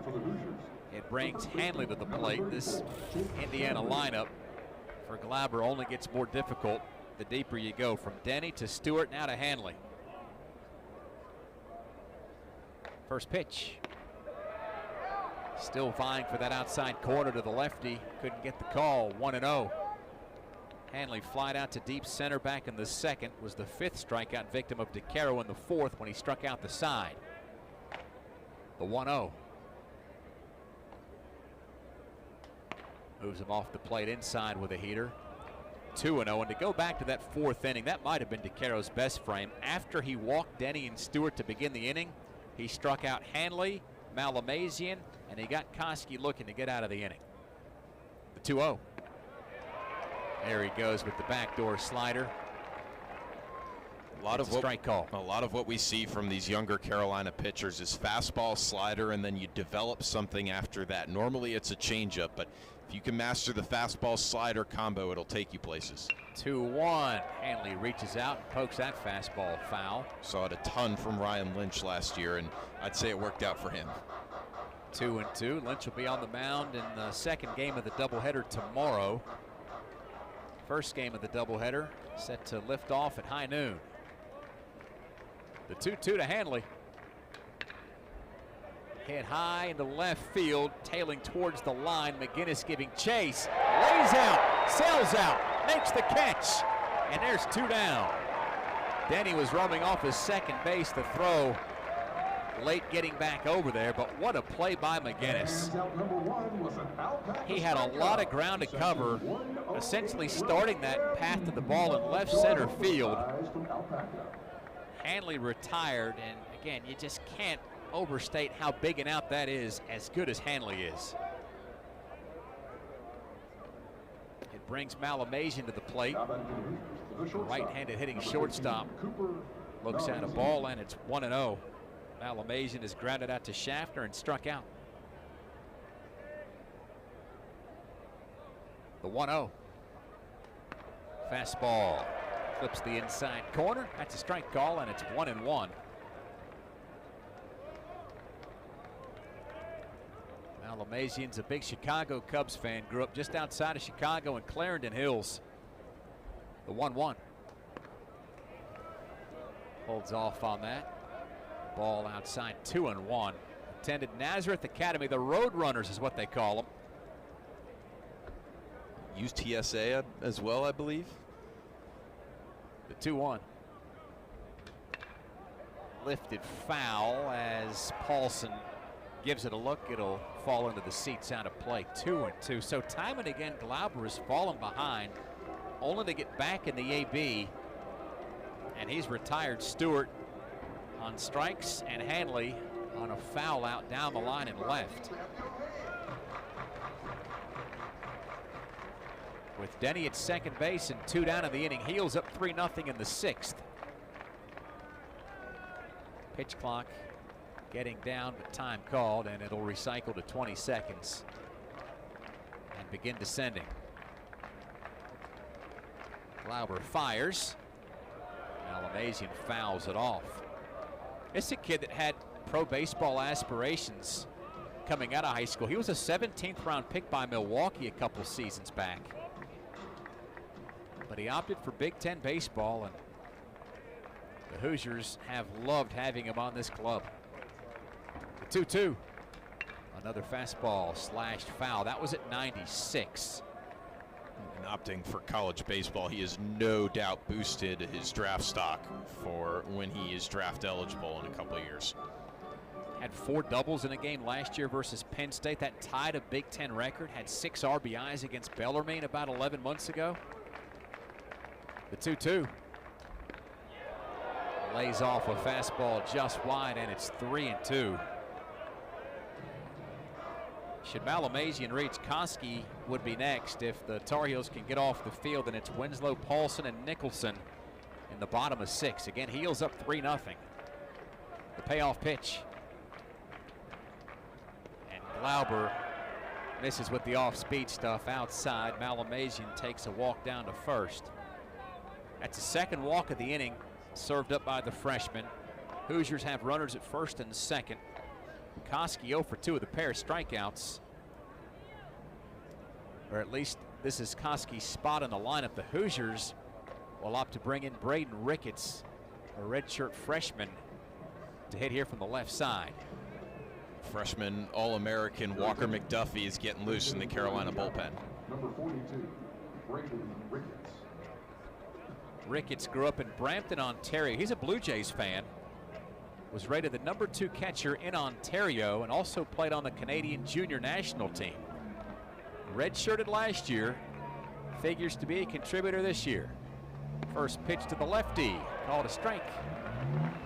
And it's 0-1. The returns were really good out of the Appalachian League in the summer, where Ricketts hit .333. He was named an All-Star and has to bring a boatload of confidence from the summer now into the spring. The 0-1. Off speed and outside. 1 ball and 1 strike to the pinch hitter. Ricketts steps into a spot with Hoosiers on first and second, but 2 down in the 6th. Heels 3, IU nothing. As Glauber stays with the changeup, but still can't find the outer half. It's 2-1. And the frustrating thing for Glauber is he's hitting the spot he's supposed to hit. It's just a hair off the plate, and well done by Ricketts not to chase. Another pitch here from Glauber. And another Change up outside, 3-1. Well, should this pitch miss the zone, it would load the bases for Cole Decker. And you have to wonder if Coach Gaines and Coach Forbes have a decision to make. Pitch clock inside at 10 seconds, the 3-1. Fastball outside, ball 4. Denny down to third base, Malamazian to second, and Ricketts to first. 3 walks in the inning for Glauber. And as our eyes peer into that Carolina dugout just behind the third baseline, I still don't see anybody popping out of there just quite yet that would make a decision here, although Coach Jackson is shuffling some signs about the positioning of the defense. Decker takes a ball outside, 1-0. Well, if nothing else, Glauber's been consistent attacking that outer half against lefties. I don't hate this decision to leave him in and make him face some adversity, and now Macon Winslow is going to go talk to him, and that should buy Walker McDuffie a little more time to warm up. Coach Forbes again on the radio in the dugout, probably telling McDuffie to get a move on. Well, we're on the radio, on the internet, on the television, about any way you can consume college baseball. We are here for you. Opening day 2026, Dave Nathan, Ben Mihaljevic. Just in front of 6 o'clock, this game got started at 4:03. It was scoreless for the first 4 frames. The Tar Heels took a 3-0 lead in the 5th. We reside in the 6th. Hoosiers have the bases loaded but 2 down. The 1-0 after the meeting, and the meeting did Glauber some good. Strike call down the heart of the plate. 1-1 to Decker, who's popped out and flied out, a part of his 0 for 2 afternoon. The 1-1. There's another called strike. Boy, I'd love to know what Macon Winslow is saying to these pitchers during mound meetings. I might be scared to find out. All of a sudden, it's a ball and 2 strikes. Glauber from out of the stretch rears back and fires. Bouncing ball up the middle, hits second base, goes behind Schaffner, and the Hoosiers get a gift. Is that ball? It scores Denny, and it scores Malamazian, and the Hoosiers are right back in this one, down 3-2. Schaffner had just enough giddy up and go, I think, to cover that ball right up until it hit the point of the bag at second, and when it did, it bounced behind him into shallow left center field, and that was the gift Indiana needed to get back to within a run. So unlucky, Dave. I think you're right that Schaffner was going to be able to make a play on the ball. At the bare minimum, he would have kept the ball in the infield, and that'll do it for Caden Glauber. Unlucky at the end of his outing. So Ricketts advances to second base, Decker's at first. Denny and Malamazian both score, and as the infield converges on the mound, Coach Forbes takes the slow walk out there, and I wouldn't say the Tar Heels exactly were getting ready to run away and hide on Indiana, but 3 runs and a 3-run cushion in a game like this, it felt like a pretty good amount of distance, but now it's 3-2, and you're almost right back to square one as the Tar Heels go to their bullpen for the 2nd time this inning. And it is the now sophomore Walker McDuffie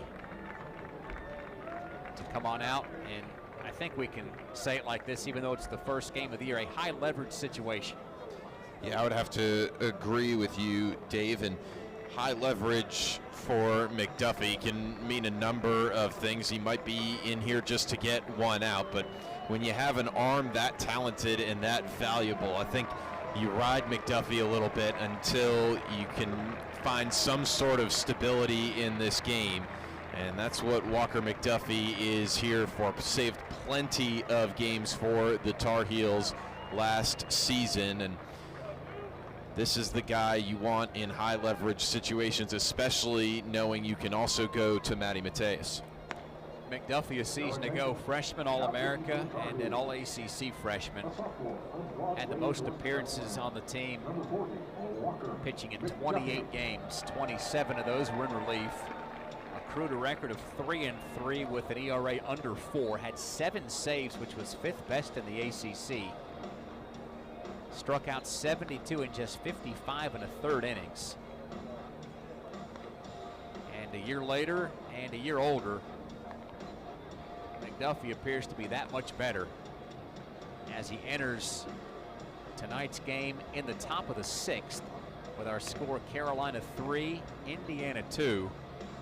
Hoosiers have runners at first and second, and 2 down. Aiden Krause at the plate. He's 2 for 2 with a pair of singles, but he has not yet faced Walker McDuffie, who's got a devastating slider, which Coach Gaines confiscated in the offseason. Said you can't throw that, you got to learn to throw some other pitches. Ryan Lynch suffered that same fate. You don't want your pitchers to become too reliant on one pitch, which McDuffie could have been at the end of last season. Important to remember, he lost some serious velocity towards the end last year, especially in the series at Florida State. Maybe from a little bit of overuse. His arm might not have been ready as a freshman last year, but gets the offseason to build everything back up, and now we'll see what he has retooled with.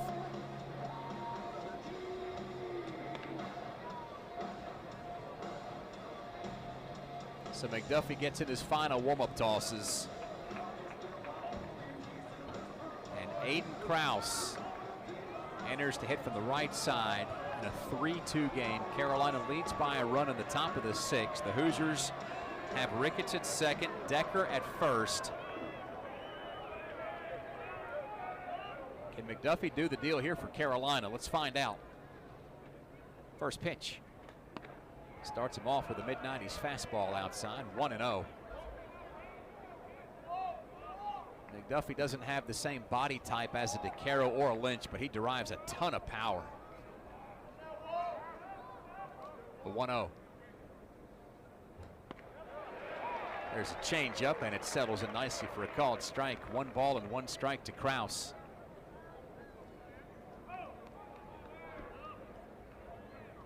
No wind to speak of, no clouds, not a lot of noise right now. The 1-1. Slider misses low and away from the righty, 2-1. Favoring that slider. For all the folks that were here for the first pitch, I think there have been a few that have added themselves here to Boshamer Stadium. Really good crowd tonight for opening day. The 2-1. McDuffie, we can hear him grunt all the way up here as that fastball is fouled back to make it 2-2. 94 there from McDuffie. Set that fastball up with his slider, and he got a foul tip off the bat of Krause. Now trying to send Carolina back to the dugout. McDuffie's got the Carolina blue sleeves, the black glove, and of course the spectacles. The 2-2. McDuffie bounces a slider in the left-handed batter's box. It's a wild pitch. Both runners advance. Ricketts to third, Decker to second. And all of a sudden, for a game that was played so cleanly through the first 5 innings, Tar Heels have had a pass ball, a wild pitch, 3 walks that have checkered a prickly top half of the 6th. It's still 3-2. Carolina up a run, but that margin very much in doubt as McDuffie's 3-2 to Krause. Gets him swinging to end the inning. He went off speed.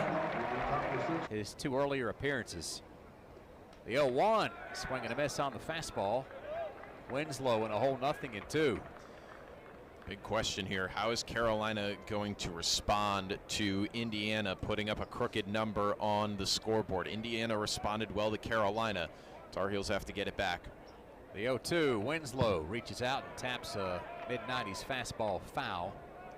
Still 0-2 as Schuyler heaves a new ball out to Rivera on for his 2nd inning of work.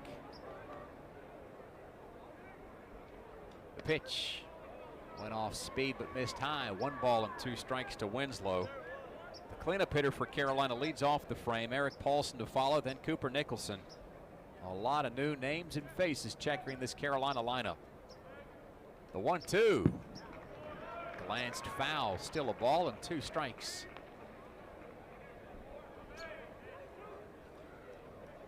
Good fight from Winslow, and we know that if you take Rivera deeper in the count, he'll struggle more to locate his pitches. Rivera from out of the stretch induces a bouncing ball that rolls right of the line at first. Foul. It remains a ball and 2 strikes. And as I scan the field, there's still those 2 first bases over on the right side. There's the safety bag on the foul part of the line that's green, and the white bag that's always been there. Other than some of the stuff on the outfield wall changing, as Winslow takes a ball outside to make it 2-2. Very little has changed around this facility in the last year, and this is a facility that's undergone several facelifts since it was refurbished, gosh, almost 20 years ago now. The 2-2. Winslow makes contact, but loops it foul over our heads and out of play. Talked to countless people who have come through the Bosch, and everyone seems to agree that this is one of the nicest facilities in the country, Dave. I mean, it's hard not to love with the sun setting now out in the outfield. You look around the backdrop and the stands. 2-2. Winslow checked the swing, nearly got hit. It'll be 3-2, but you're right. From the natural setting of the trees lining part of the outfield, and just the way this ballpark fits the campus, it fits the community. A lot to be excited about as we flip over a new year. Payoff pitch to Winslow, reaches out and pulls a grounder over to short. Backhanded by Malamasian. Ball gets underneath his glove, and the Tar Heels have Winslow aboard on the E6. Boy, that is not something you'll see Cooper Malamasian do all too often. Well done by Winslow just to put the ball in play with 2 strikes, but Cooper Malamasian with one he'd like back, and Carolina some way somehow gets its leadoff man on, and now a chance to go to work with the big fella Paulson. That was the one bugaboo for Malamasian last year. He only fielded 945, committed 8 errors. And the first error of the game goes up as the Tar Heels bring Paulson to the plate. Lefty takes a fastball outside and surges out in front of Rivera. 1-0. Winslow aboard for the 2nd time today, but he's not registered a base hit. The 1-0. High and away. 2-0 to Paulson, who's popped out and hit into a 4-6-3 double play. Indiana turned a double play in the 3rd and again in the 4th. We're in the 6th. Heels up 3-2 as a soft toss over to first base has Winslow diving back in safely.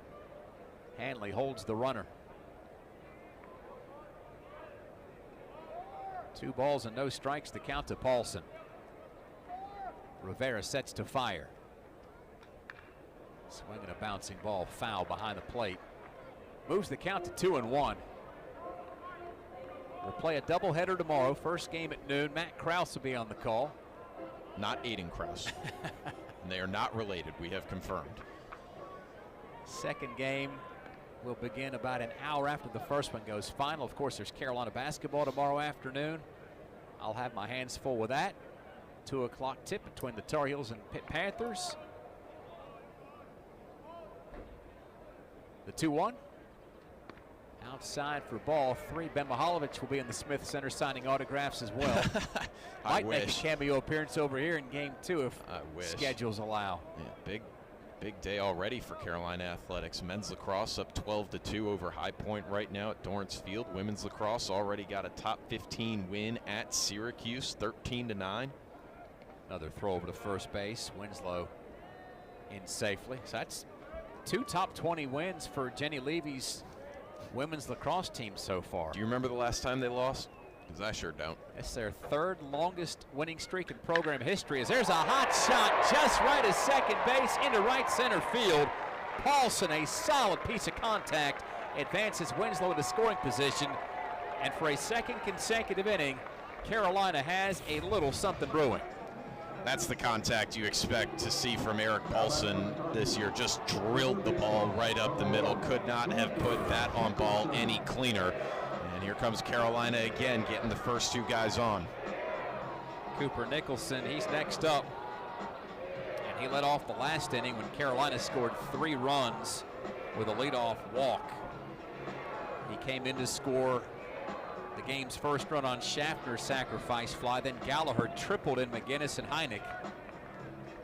Indiana answered with 2 runs in the top of this inning, so it's just a 1-run lead for the Tar Heels at 3-2 in the bottom of the 6th. Nobody out, 2 aboard, and here's Nicholson and an all-righty showdown. First pitch, fooled him with a changeup. Smart pitching there from Rivera. Knew Nicholson was going to want to jump over the first pitch. Showed him something juicy over the middle of the plate, but pulled the string. How about Nicholson tells us he's from West Des Moines, Iowa, without telling us so much by not wearing sleeves today. Second pitch called a strike as it drops neatly into the zone to make it 0-2. You don't think a 40-degree day in February is going to scare a Midwest kid, do you? No, not at all. That's why these Hoosiers are playing so well right now. Here's the 0-2. Rivera comes inside and hits Nicholson. 40-degree temps aren't going to scare him, and neither is the HBP. Down to first he goes, and the Tar Heels have the bases loaded with nobody out in the 6th for Michael McGinnis. The left fielder, number 14, Michael McGinnis. So this is a good start for Carolina, but you have to execute here. The base is loaded and nobody out. Need a run to put the pressure back on Indiana.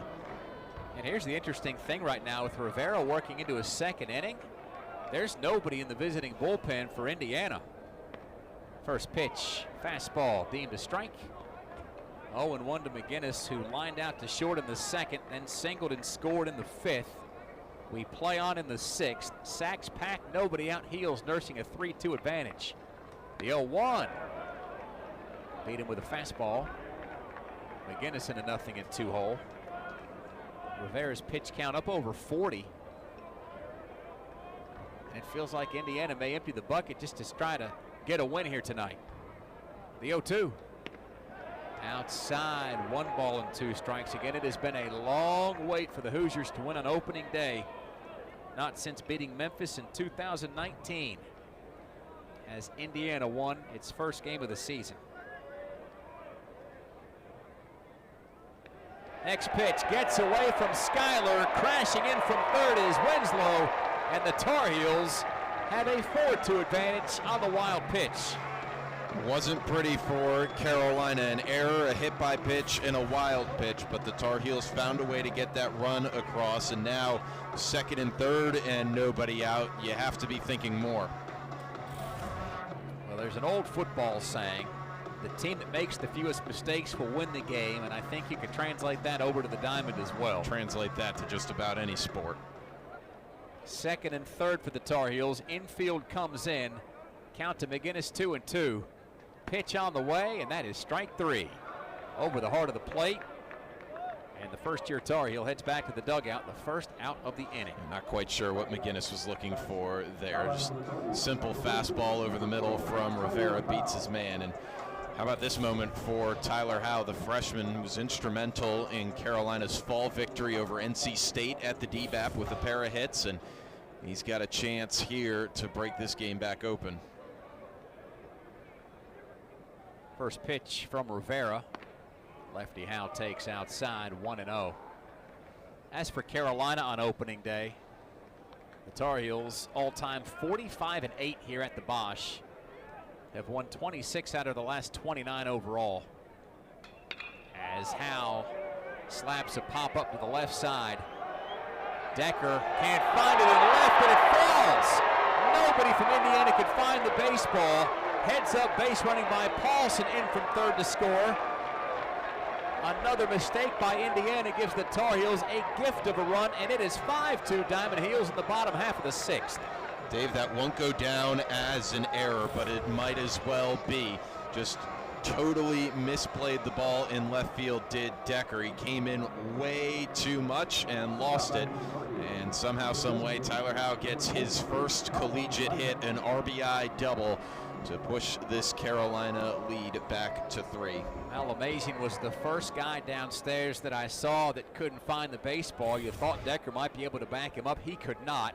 And it's a 5-2 Heels lead. The infield remains in for Heineck at the plate. First pitch fastball. Rolls inside to make it 1-0. Still 2nd and 3rd for the Heels. who scored 3 runs in the 5th and have a 2 spot up in the 6th, and there's still just the 1 out. Rivera battling here. The 1-0. Bouncing ball, that's past third. Nicholson and Howe come in to score. 7-2 Carolina. Heineck slides into second. He's got a 2 RBI double, and Carolina's got its biggest lead of the night. How about Colin Heineck on base all 3 times out of the 9-hole, a single and a 2 RBI double, fueling the Heels to a 7-2 lead. This game was scoreless into the 5th. All the runs have been scored in these middle innings. And Carolina has surged out to a 5-run advantage, and that last pitch by Rivera may very well indeed have been his last pitch. Indiana just started getting a guy up and moving in the bullpen. I'll try and get a number here when he turns around. So this might be a strategy to try and buy a little more time for the man in the pen to warm up. Carolina has had every spot on the order reach, save for Schaffner, who's at the plate, but he's been productive with a sac fly RBI. And as the Hoosiers continue to meet on the mound, Joe Blumenauer, the home plate umpire, breaks up the party, and for the time being, Rivera will stay out there. It's Michael Sarhat in the pen for Indiana. It's a senior right-handed pitcher for the Hoosiers. 7-2. Carolina leads Indiana in the bottom half of the 6th.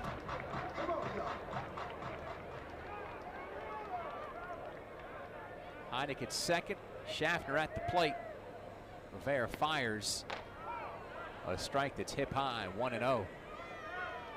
I'm Carolina. I'm just sitting on the fastball right now and trying to do damage. Keep applying pressure on the Hoosiers. The 0-1, and Schaffner makes solid contact. A line drive towards center. Kraus dives, can't get there. Ball is all the way to the wall. Heineck scores from second. Schaffner wants 3. Give them all 3. It's an RBI triple. 8-2. Carolina leads by a half dozen.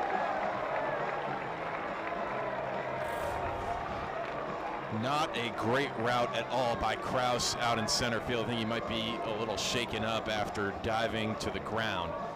He came in on the ball, and if you're ever in doubt, you need to go back on the ball. Worst case scenario, it lands in front of you, and Schaffner has a single. Instead, the ball rolled all the way to the left center wall, and now Carolina's up 8-2, and that is it for Regan Rivera. It's a 5-run 6th so far. Schaffner's at third. Gallagher will be the 8th to the plate after IU makes this decision. And this game has been turned upside down. First it was 3-0 Carolina, then it was 3-2. It is now 8-2. And a day that looked like it was going to be dominated by pitching and defense has been won to this point by Carolina hitting and some untimely Indiana miscues. Last year, and again this is a new year, Indiana was 12th in the Big Ten in fielding and right around 130th in the country. And so that's it for Rivera as the Hoosiers make the move once again into the pen.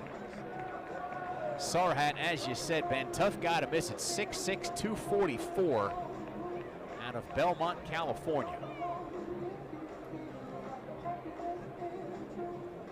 Dave, if you don't mind here, I'm going to nerd out over college baseball a little bit and try my best at least, explaining some analytics. And this is courtesy of my guy Pair Ratings on Twitter, who is basically taken similar phrases and systems from college basketball analytic gurus like Evan Miyakawa and applied them to baseball. But one of Evan Miyakawa's big college basketball analytics thing is the kill shot, and a kill shot in college basketball is a 10-0 run. And so the idea is the team that goes on more 10-0 runs throughout the course of the game is going to win. So this guy Pair Ratings on Twitter has come up with a college baseball kill shot, and that is an inning in which a team scores at least 2 runs while holding its opponents to no runs. So the 5th inning for Carolina, in which it outscored Indiana 3-0, is known as a college baseball kill shot. This inning, even though Carolina is outscoring Indiana by 3, cannot be a kill shot since Indiana's scored. But the numbers behind the kill shots in college baseball are as such. The team with the first kill shot of the game wins 79% of the time, and the team with more kill shots in a game wins 92% of the time. You follow that? I mean, it's a good thing Cats have 9 lives because that's a lot of kill shots just to win one game. Goodness gracious. We were having a nice day at the ballpark, and all of a sudden things got violent. Well, suffice it to say, this game is being analyzed in ways that it never was for absolutely the first 150 or so years. Wow. So instead of my little chart that reads big innings of 5+ runs, I just need a kill shot section is what you're saying. Yes, that is what I'm saying. We can change that up. 8-2. Carolina leads by 6 in the 6th. Schaffner at third base, Gallagher to the plate, and Sarhat on the mound. Here's the first pitch from the righty to the righty. Sinks low, 1 ball and no strikes to Gallagher. He had Carolina's first single back in the 1st, then struck out in the 3rd before that 2 RBI triple gave the Heels some breathing room in the 5th. The 1-0. Big swing and a miss by Gavin. 1-1 to the Apex product. And he was living at the peak of baseball life last postseason in the regionals. Next pitch bounces away. Here comes Schaffner. 9-2 Carolina. The wild pitch. It scores another Carolina run. It has gone from bad to worse for the Indiana Hoosiers, who gave Carolina all it wanted for the first 4+ innings of today's game.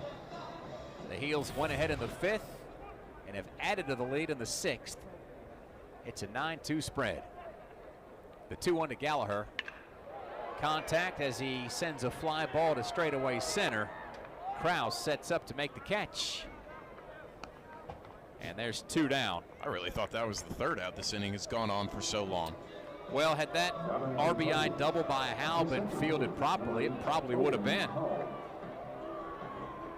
But as they say, if ifs and buts were candy and nuts, we'd all have a Merry Christmas. It's not where I thought you were going with that, but I'm glad that's the route you took. Well, here's Hull getting us back on track. The lefty awaits. Swing and a miss on the changeup. 0-1. It's a 6-run 6th for Carolina, who's amassed a 7-run lead. The 0-1. Another swing and miss on the off-speed stuff. 0-2 to Hull, who's walked, grounded out, and struck out. Hull begins his Carolina career in the 3 spot for Coach Forbes' bunch. He awaits the 0-2. 55-footer skips in. 1 ball and 2 strikes to Hull. 9th player to the plate this inning. If you really want to get back to how this inning has been mismanaged, Winslow reached on the E6 to lead off. You forgot about that one.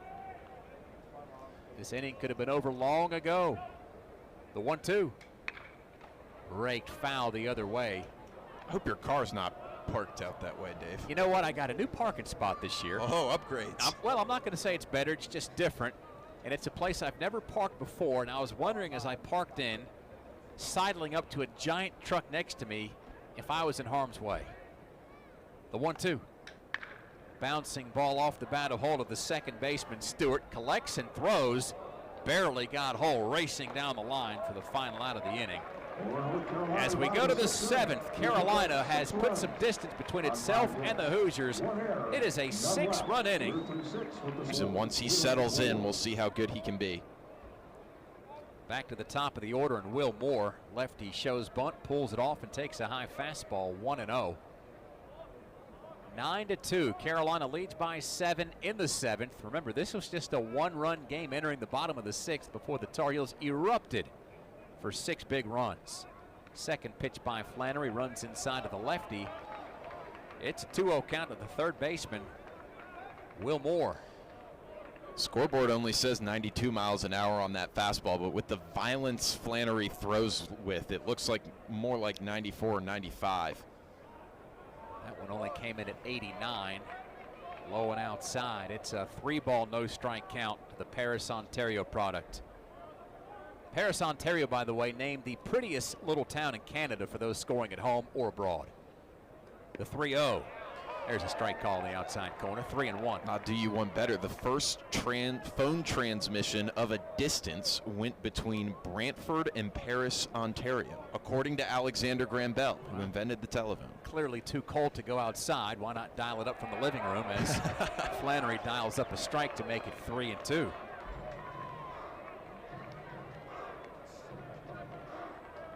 One down, nobody on at the top of the 7th. Hoosiers down by 7 runs as Flannery sets to fire. Bouncing ball, that's over Nicholson's head. Schaffner gets to it, but too deep in the hole to make a play.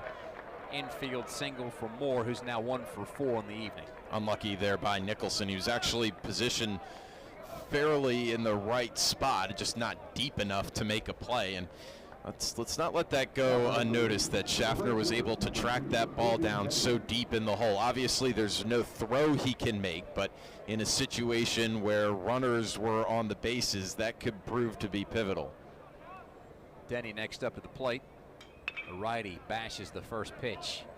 Foul on the ground up against the bricks left side. It's an 0-1 count to the right fielder, who walked back in the first and was picked off by Winslow, then took another walk in the 4th, and a 3rd walk when Glauber came into the game in the 6th. The 0-1. Swinging a foul ball at the plate. Joe Blumenauer tosses a fresh ball out to Boston Flannery. Barely used it all last year. Flannery just 1 appearance in 1 inning versus Stony Brook on the last day of February. So it's been a minute, as the kids say, since he's pitched in a competitive game. The 0-2. Fly ball the other way to right. Howe back near the line, makes the catch in fair territory. And he makes that difficult play look easy. 2 down. Moore still at first, and Aiden Stewart due up for the Hoosiers. Something you can't take for granted today is this is the first time these players are seeing real game action on the Posh, so it's difficult to try and figure out what the lights are doing, where the ball's going to go, and how it's going to move within the lights. Hard to track the ball, especially moving towards the foul line. Stewart, a lefty at the plate. Takes the first pitch fastball from Flannery outside, 1-0. Schuyler grounded to third to begin the inning. Moore singled before Denny just flied out to right. The 1-0. Wide, 2 balls and no strikes. Carolina's got the 4, 5, and 6 spots due up after the stretch. Winslow, Paulson, Nicholson. 2-0. Inside of the left-handed hitter. Flannery's fallen behind 3-0. It's been an interesting flow for this game in terms of how Carolina's been able to use its bullpen. The 3-0. Outside, and he lost him on 4 pitches. That sends Stewart down to first base. It pushes Moore over to second. Where I'm going with that is DeCaro got the max, at least as it was presented to us today, going 90 pitches through 5 innings. Then you've got the luxury of being up 3-0, going to a freshman in Caden Glauber, who goes 2/3 of an inning. You bring McDuffie into a high leverage spot, and now all of a sudden you're up 7 runs. Let's see what Boston Flannery can do as he pumps in a first pitch strike to Hanley to make it 0-1. One of the biggest luxuries for this Carolina team is how much depth there is, not just out of the bullpen, but in the starting lineup too. You have a couple guys who we thought could have gotten the start today. The 0-1. Knee-high strike call. 0-2. It's just been kind of on again, off again for Carolina, where you think you really need to get some outs, and all of a sudden now you've got the luxury of seeing if somebody is ready for the big stage. Here's the 0-2 from Flannery to Hanley. Weak little grounder left of the mound. Nicholson charges in, throws to Paulson, got him by a step, and that ends the inning. Flannery does the deal. The Hoosiers go no runs, 1 hit, no errors, and 2 men left on base. Time for the Tar Heels. In an all-righty duel, the first pitch runs inside of the Carolina catcher, and it's 1-0. Winslow has grounded out, walked, and reached on an error. He's also scored a run. The 1-0.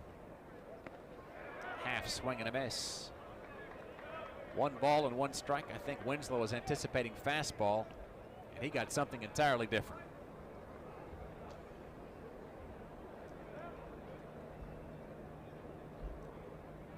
Next offering from Sarhat.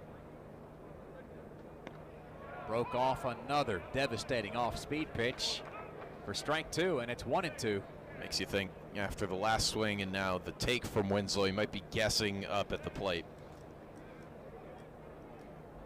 Sarhat rears back and fires a fastball that was high. Schuyler tried to bring it back down into the zone.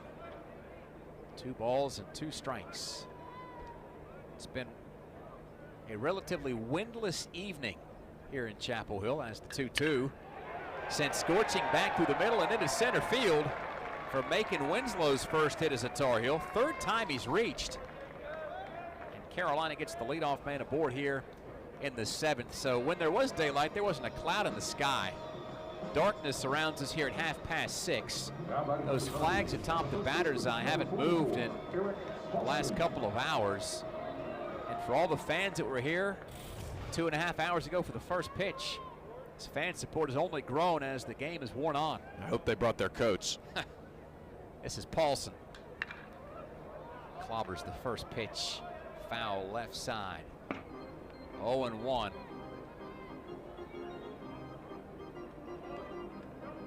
Even you brought your jacket. I'm a Connecticut guy. You know I have a jacket on me. You brought yours too. I brought 2 of them. The 0-1. Whiffed on the high fastball. It's 0-2 to Paulson. It has been a wild winter around these parts with an ice storm and a snowstorm separated by a couple of weeks. Warmer temperatures hopefully prevailing this weekend to get in 3 Carolina-Indiana baseball games. The 0-2. And he painted the corner with an outside corner fastball for strike 3. Paulson left looking and is retired for the first out of the inning. One thing I remember from, I believe, the 2024 Omaha season when Princeton came to Chapel Hill, Carolina had an inning in which it scored 10 runs and only won the game, I believe, 11-1. And after the game, Coach Forbes was not happy because his team took its foot off the gas pedal. I could assume that he wants his team to stay on it here, even though the Heels are up 9-2, feels like they're totally in control. Coach Forbes, you want to see a few more runs across and see consistency, not just a big spot every couple innings. Nicholson just took a ball. Second pitch also a ball. Got away from Schuyler momentarily. Throws a dart down to second base. Winslow tagged out. And that's what Schuyler can do. Again, he caught 11 runners trying to steal last year. And that is some catcher-on-catcher crime. Schuyler throws out Winslow for the second out of the inning. It's a 2-0 count to Nicholson, but things look a lot different now than they did after Winslow's single to lead things off. Next fastball pops in for a ball to make it 3-0. It's 2 down, nobody on in the bottom of the 7th. Carolina 9, Indiana 2. Nicholson at the plate for the right side. Swings and deposits that pitch foul just past the Heels dugout, third base side. Normally it hits the bricks or bounces into the netting. That ball disappeared into some sort of nook or cranny. The 3-1 from Sarhat to Nicholson. Bounces over to third. Clean play by Moore, and a good. The Tar Heels stick with Flannery on the mound, who serves up a first pitch strike, and Malamazian behind in the count, 0-1. Ben, you were visiting the internet between innings, and apparently our discussion of the kill shot has gone international and maybe intergalactic. Intergalactic, I think, is the only fair term, as Mr. Pair Ratings himself has listened in and heard my explanation of the kill shot. 0-2. That was grounded off of Malamazian's foot, rolling towards third, so it's a foul ball. And Flannery still operating from a position of strength. 0-2 to Malamazian, who's 0 for 2 with a walk and a run scored.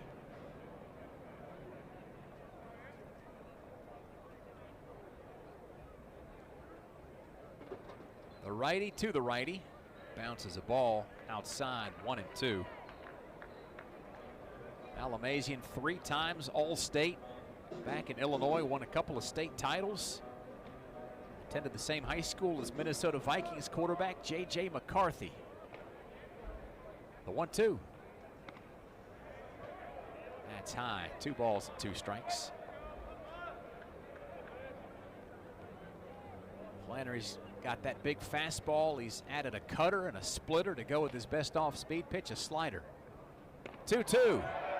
That's a fastball all the way, and that is strike 3 looking. Down goes Malamazian for the second time, and that is Boston Flannery's first strikeout of the brand new season. Just building confidence right now is Boston Flannery, and that's the biggest thing for him. The more confident he is, the more likely it is he's going to get his pitches over the plate, and it's hard to hit when he puts them over the plate. Ricketts back to the plate. He looks at a strike. Falls behind 0-1. He pinch hit back in the 6th for Koski. Took a walk. Takes a big swing and blasts it foul up against the net left side. Ricketts quickly into a 0-2 hole.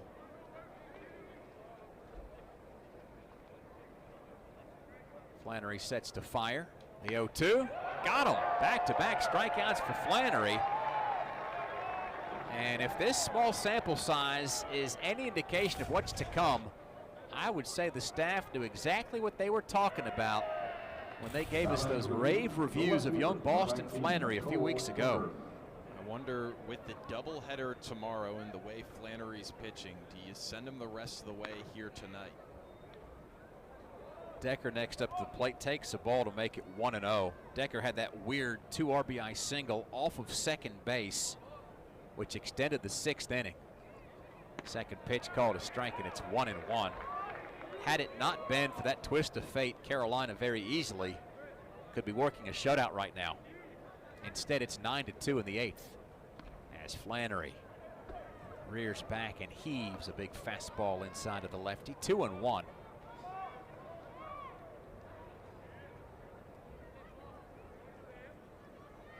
Next pitch.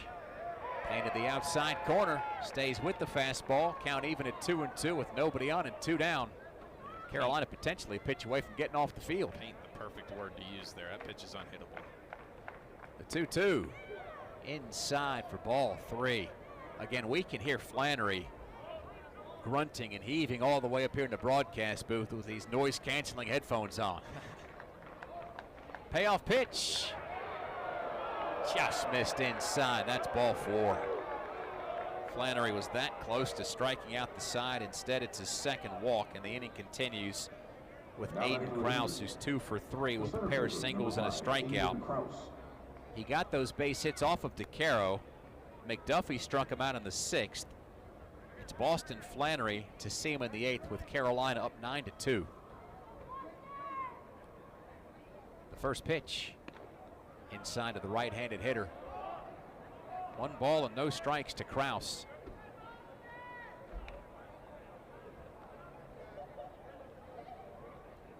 Flannery from out of the stretch with Decker aboard. The 1-0. It's popped back our way, just left of Ben Mihalovic. It's the age-old argument here, Dave, of is it possible for a foul ball to get into our broadcast booth? And that's as close as we've been in my 2 years up here. The 1-1. Grounded the other way, foul behind first, 1 and 2. It's worth mentioning that our PA voice, Paul Connell, caught a ball last year, a little bit left of home plate in that booth. But so we know it can get into the PA booth, but the home radio and TV booth, it's another story. 1-2. Flannery goes off speed. Missed outside. 2 balls and 2 strikes to the center fielder for Indiana. Schuyler would be next. The pitch from Carolina's reliever. Bouncing ball left side. Nicholson stays back. Throws to Paulson. It's a combination Carolina fans are learning to like. 5-3. Inning over. Indiana. Strands just the 1 runner. Play. Carter French reporting for duty, sir. Carolina veteran stands in from the left side. Sarhat's first pitch runs high, 1-0 to French. Next pitch dives low, and it's 2-0.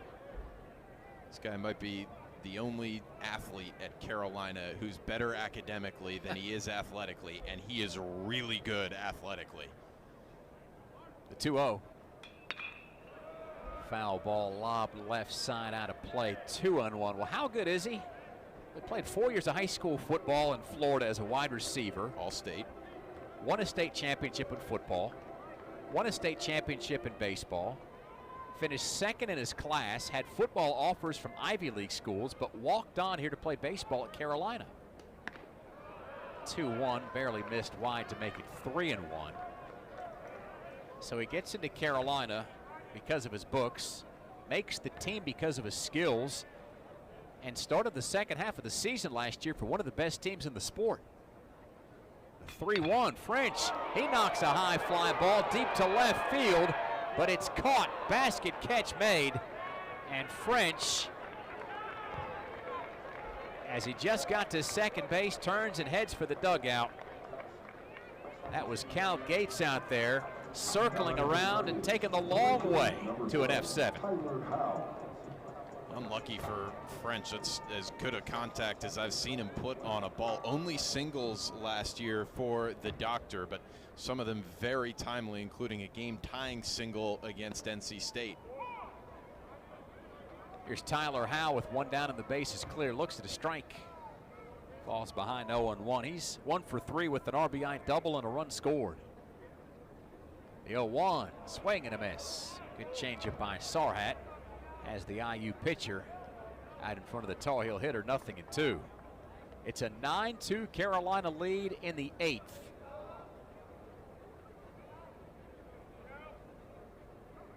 Sarhat sets to deal. Fly ball, tailing foul left side. 8 rows up in the seats, out of play.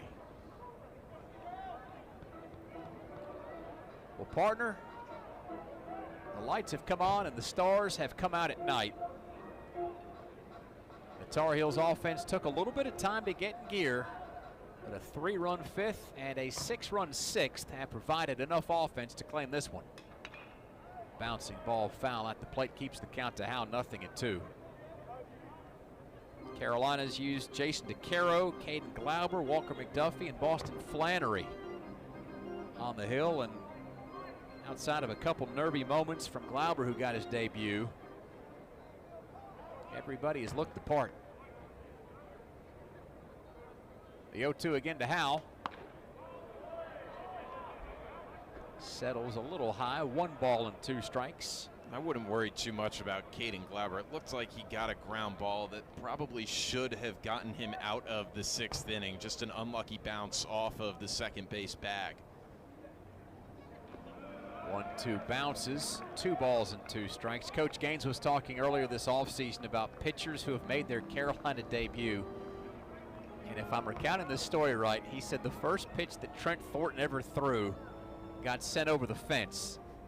And all Trent turned out to be was one of the best that's ever done it here, and a big leaguer for a good number of years.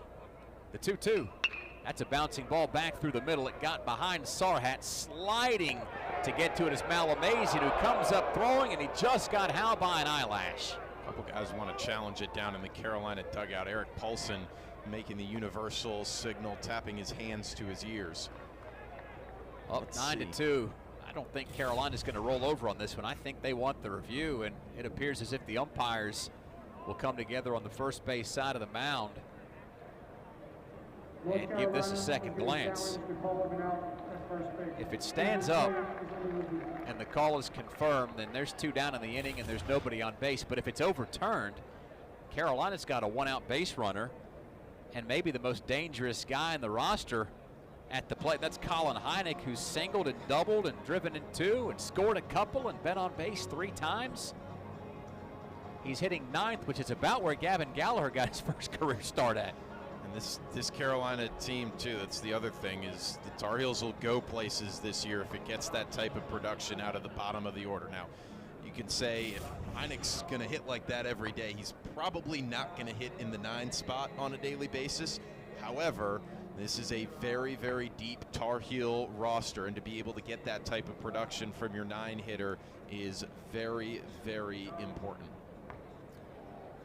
So the umpires give this a second glance. It's the first review we've had this year, and it gives us a moment to say there are some new cameras in the Bosch this year. Some of them are just over the lip here of our broadcast booth. We've got these new wires running inside the wall underneath Ben Mihaljevic, and I'm told if he kicks out one of those wires, we don't have as much access as we would have if Ben just kept his feet to himself. So you're telling me right now, if I kick these wires, Tyler Howe is safe? Well, I'm just saying if you kick those wires, the My guys that job's were not fixing safe. them up yesterday are going to be very upset. I came in here yesterday to get everything set up a little early, and there's screwdrivers and drills and hammers and buckets of tools and shards of drywall, all the stuff that you've got usually when you're doing a home improvement situation, except this was a capital improvement to Bosmer Stadium. And as I was told, whatever you do, don't kick out those wires. I said, that's no problem. I sit on the other side of the room. That will be a problem for the kid that's 6'3" that sits next to me, though. I think I've done a good job so far today, and let's see. It looks like we have a call down on the field. Call on the field of the out stands. North Carolina. So if you could hear that, the call stands. And that's 2 down. Malamasian committed an error earlier, but he's made some of the tougher plays tonight. And that brings Heineck to the dish with 2 outs and nobody on in the 8th. It is still 9-2. Carolina leads Indiana. Hoosiers down to their final 3 outs when they come to the plate next inning, with the 9, 1, and 2 spots due up. First pitch to Heineck. Line drive to left, and there's Gates. Again, didn't look altogether too sure of himself, but he met Dave, that looks like Cal Gates. Now batting for Indiana, number Pinch 3, hitter. Cal Gates. So Gates had been inserted into the lineup defensively in left field. He hits out of the 9 spot. And Flannery starts him off with a ball. It's 1-0 to Gates. Freshman out of Bedford, Indiana. Number 4 outfielder in the Hoosier State as he takes outside 2-0. Unique thing about Gates, he attended North Lawrence High School, which is the same place that produced Damon Bailey, who was a cult hero of high school and college basketball circles back in the late 80s and early 90s, as Gates takes a ball to make it 2-1. 41,000 people attended an Indiana State playoff game in the Hoosier Dome to see Bailey and company play, as Gates takes a strike to make it 2-2. And of course, Indiana's favorite son goes on to play at IU after scoring 3,000 plus points in high school. The 2-2 is low and inside to make it 3-2. Flannery slipped off the mound there. He did not land comfortably on his right foot. He's not in any pain or anything, but it was not smooth. It's a 3-2 count to Gates here in the 9th. Heels up 9-2. pitch misses low and outside, and Gates draws a leadoff walk. That's the second one. Make that the third one issued by Flannery. So to close the book on Damon Bailey, grows up in Indiana, plays for Indiana, is a second-round pick by the Pacers in 1994. Wow. Never got to play an NBA regular season game. Ouch. But You what really a career, let me down man. there. What a career. Here's Will Moore at the top of the lineup. Takes a called strike, and it's 0-1. Moore 1 for 4 with a single, coming back in the 7th. Flannery's 0-1. Outside, 1 ball and 1 strike to Moore. Can Carolina finish this game and feel good about going into the doubleheader tomorrow beginning at noon? The 1-1. Low, 2-1. Folger Boaz expected to get the start in game 1. Ryan Lynch to start game 3. The 2-1. Bouncing ball to Schaffner. The shortstop has it go under his glove, and it just dies on the infield dirt. Schaffner may have had visions of 6-4-3 double play before he ever secured the ball. And while we wait on that one to be scored, probably an E6, although you never know. Indiana has runners at first and second with nobody down in the 9th. That much we do know. It's a little attention to detail that might not be there in early February, but has to be there by April and May for Carolina if this team wants to get far. First pitch to Hogan Denny. Called a strike as that E6 goes up on the board. And it's 0-1. One of the biggest improvements Schaffner made between his freshman and sophomore seasons was what he did in the field. The 0-1. Inside, 1 ball and 1 strike. Freshman year at North Dakota State, he fielded just under 960. Sophomore campaign, that jumped up to 972. He committed 1 less error despite 36 more chances. The 1-1. There's a slow nubber over to second base. Gallagher hoovers it up, throws to first, and there's 1 down. Hogan Denny retired 4-3. Both Hoosiers advance. It's Gates down to third base and Moore to second. Carolina 2 outs away from securing an opening day victory against the Hoosiers. But the meat of the order still to get through. Here's Aiden Stewart. 0 for 2 with a couple of walks and a couple of strikeouts. Flannery from out of the stretch. Time called by Winslow, who wants to chat things over with his battery mate. Cam Padgett is getting going in that Carolina bullpen.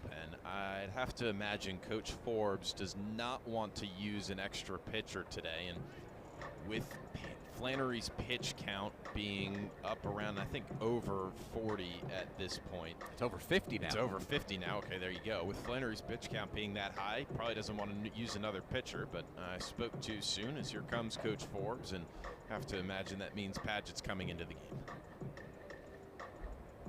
DeCaro threw 90 pitches, Glauber threw 31.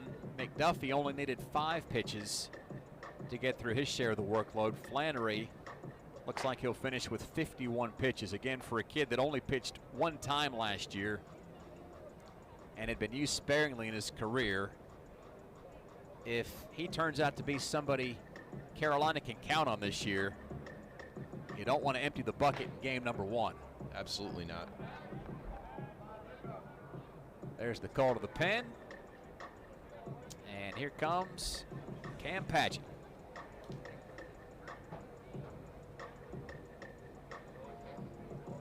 So while Padgett's coming out, might as well take you through the out-of-town scoreboard. A couple shockers today from the ACC. 9:30 a.m. I probably wasn't even awake yet. Houston. Probably not awake yet. All right, you called me at 12:30 and I was up and ready.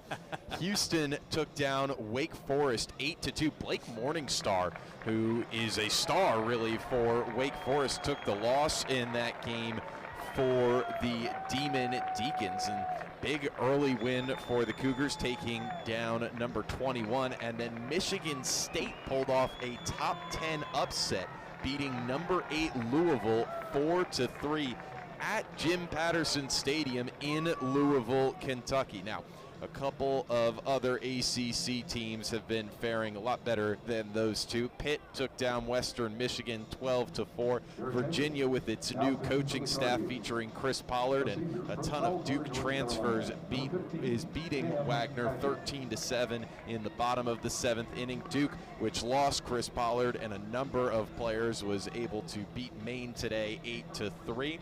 Georgia Tech is having no problem with Bowling Green, number 5 ranked Yellow Jackets, up 8-3 in the top of the 7th.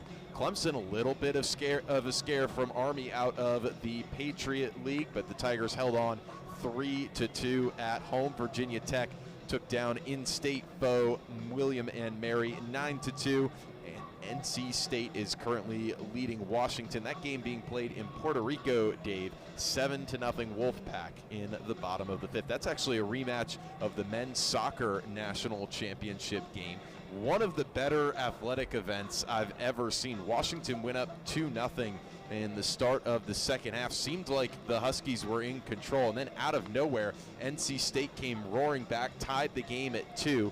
Went into overtime, and Washington scored the winner in sudden death overtime just a minute into play. Well, a lot going on on an opening day, and this wild and crazy sport just confirms you never quite know what to expect, whether it's the first day of the season or the last day of the season. This sport and the teams that play it can do some crazy things, and it's just so good to be back for another year of college baseball. As Cam Padgett gets in his final warm-up tosses. Now you go from a guy in Boston Flanner that's been on the team for the last 2 years and hadn't played a whole lot, to a guy in Cam Padgett who's now in his senior season and has been called upon time and again in almost every situation over his first 3 years. Here he is with Stewart at the plate, and his first pitch is inside. Carolina's still struggling to find the strike zone. Stewart out in front 1-0. Next pitch lands low, 2-0. All of a sudden this strike zone has gotten a little tight. It's a 9-2 Carolina lead in the 9th. There's one down for the Hoosiers, who have runners at second and third. Stewart at the plate from the left side against the righty Cam Padgett. 2-0. Still low, and it's 3-0. Padgett a season ago went 2-1 with an ERA under 5, started 4 games, was used out of the pen 9 other times. The 3-0 offering. Finds the strike zone with a fastball, 3-1. Took a little bit off of the heater just to find the zone. He knew that Aiden Stewart wasn't going to be swinging. 3 balls and a strike the count to Aiden Stewart, who hits with 2 on and 1 down in the 9th. Hoosiers down by 7. The 3-1. Strike 2 call at the knees. Low 90s fastball registers, and it's Cam Padgett right back in the ball game. Full count to Stewart.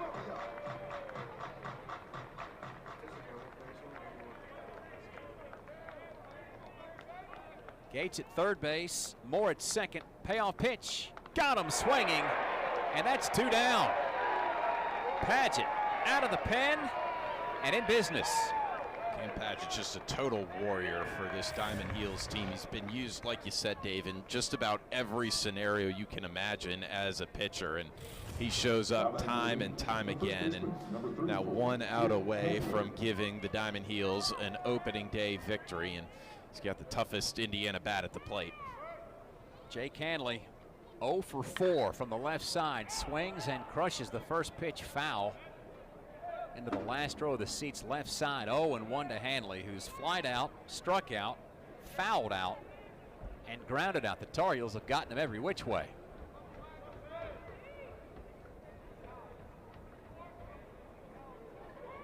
Padgett comes set, working from out of the stretch. The 0-1. Outside and just barely. 1-1. That was a 93-mile-per-hour fastball as the shift in the works for the Tar Heels, who have 3 infielders between first and second. The 1-1. Paget fires low.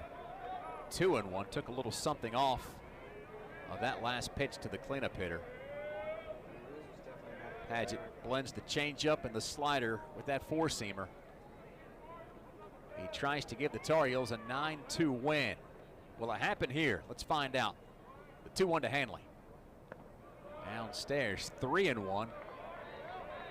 Winslow, Carolina's catcher, swaps baseballs with Joe Blumenauer as the count to Hanley moves to 3-1. Paget shakes off the first sign, gives a nod of approval for the next. The 3-1 to Hanley.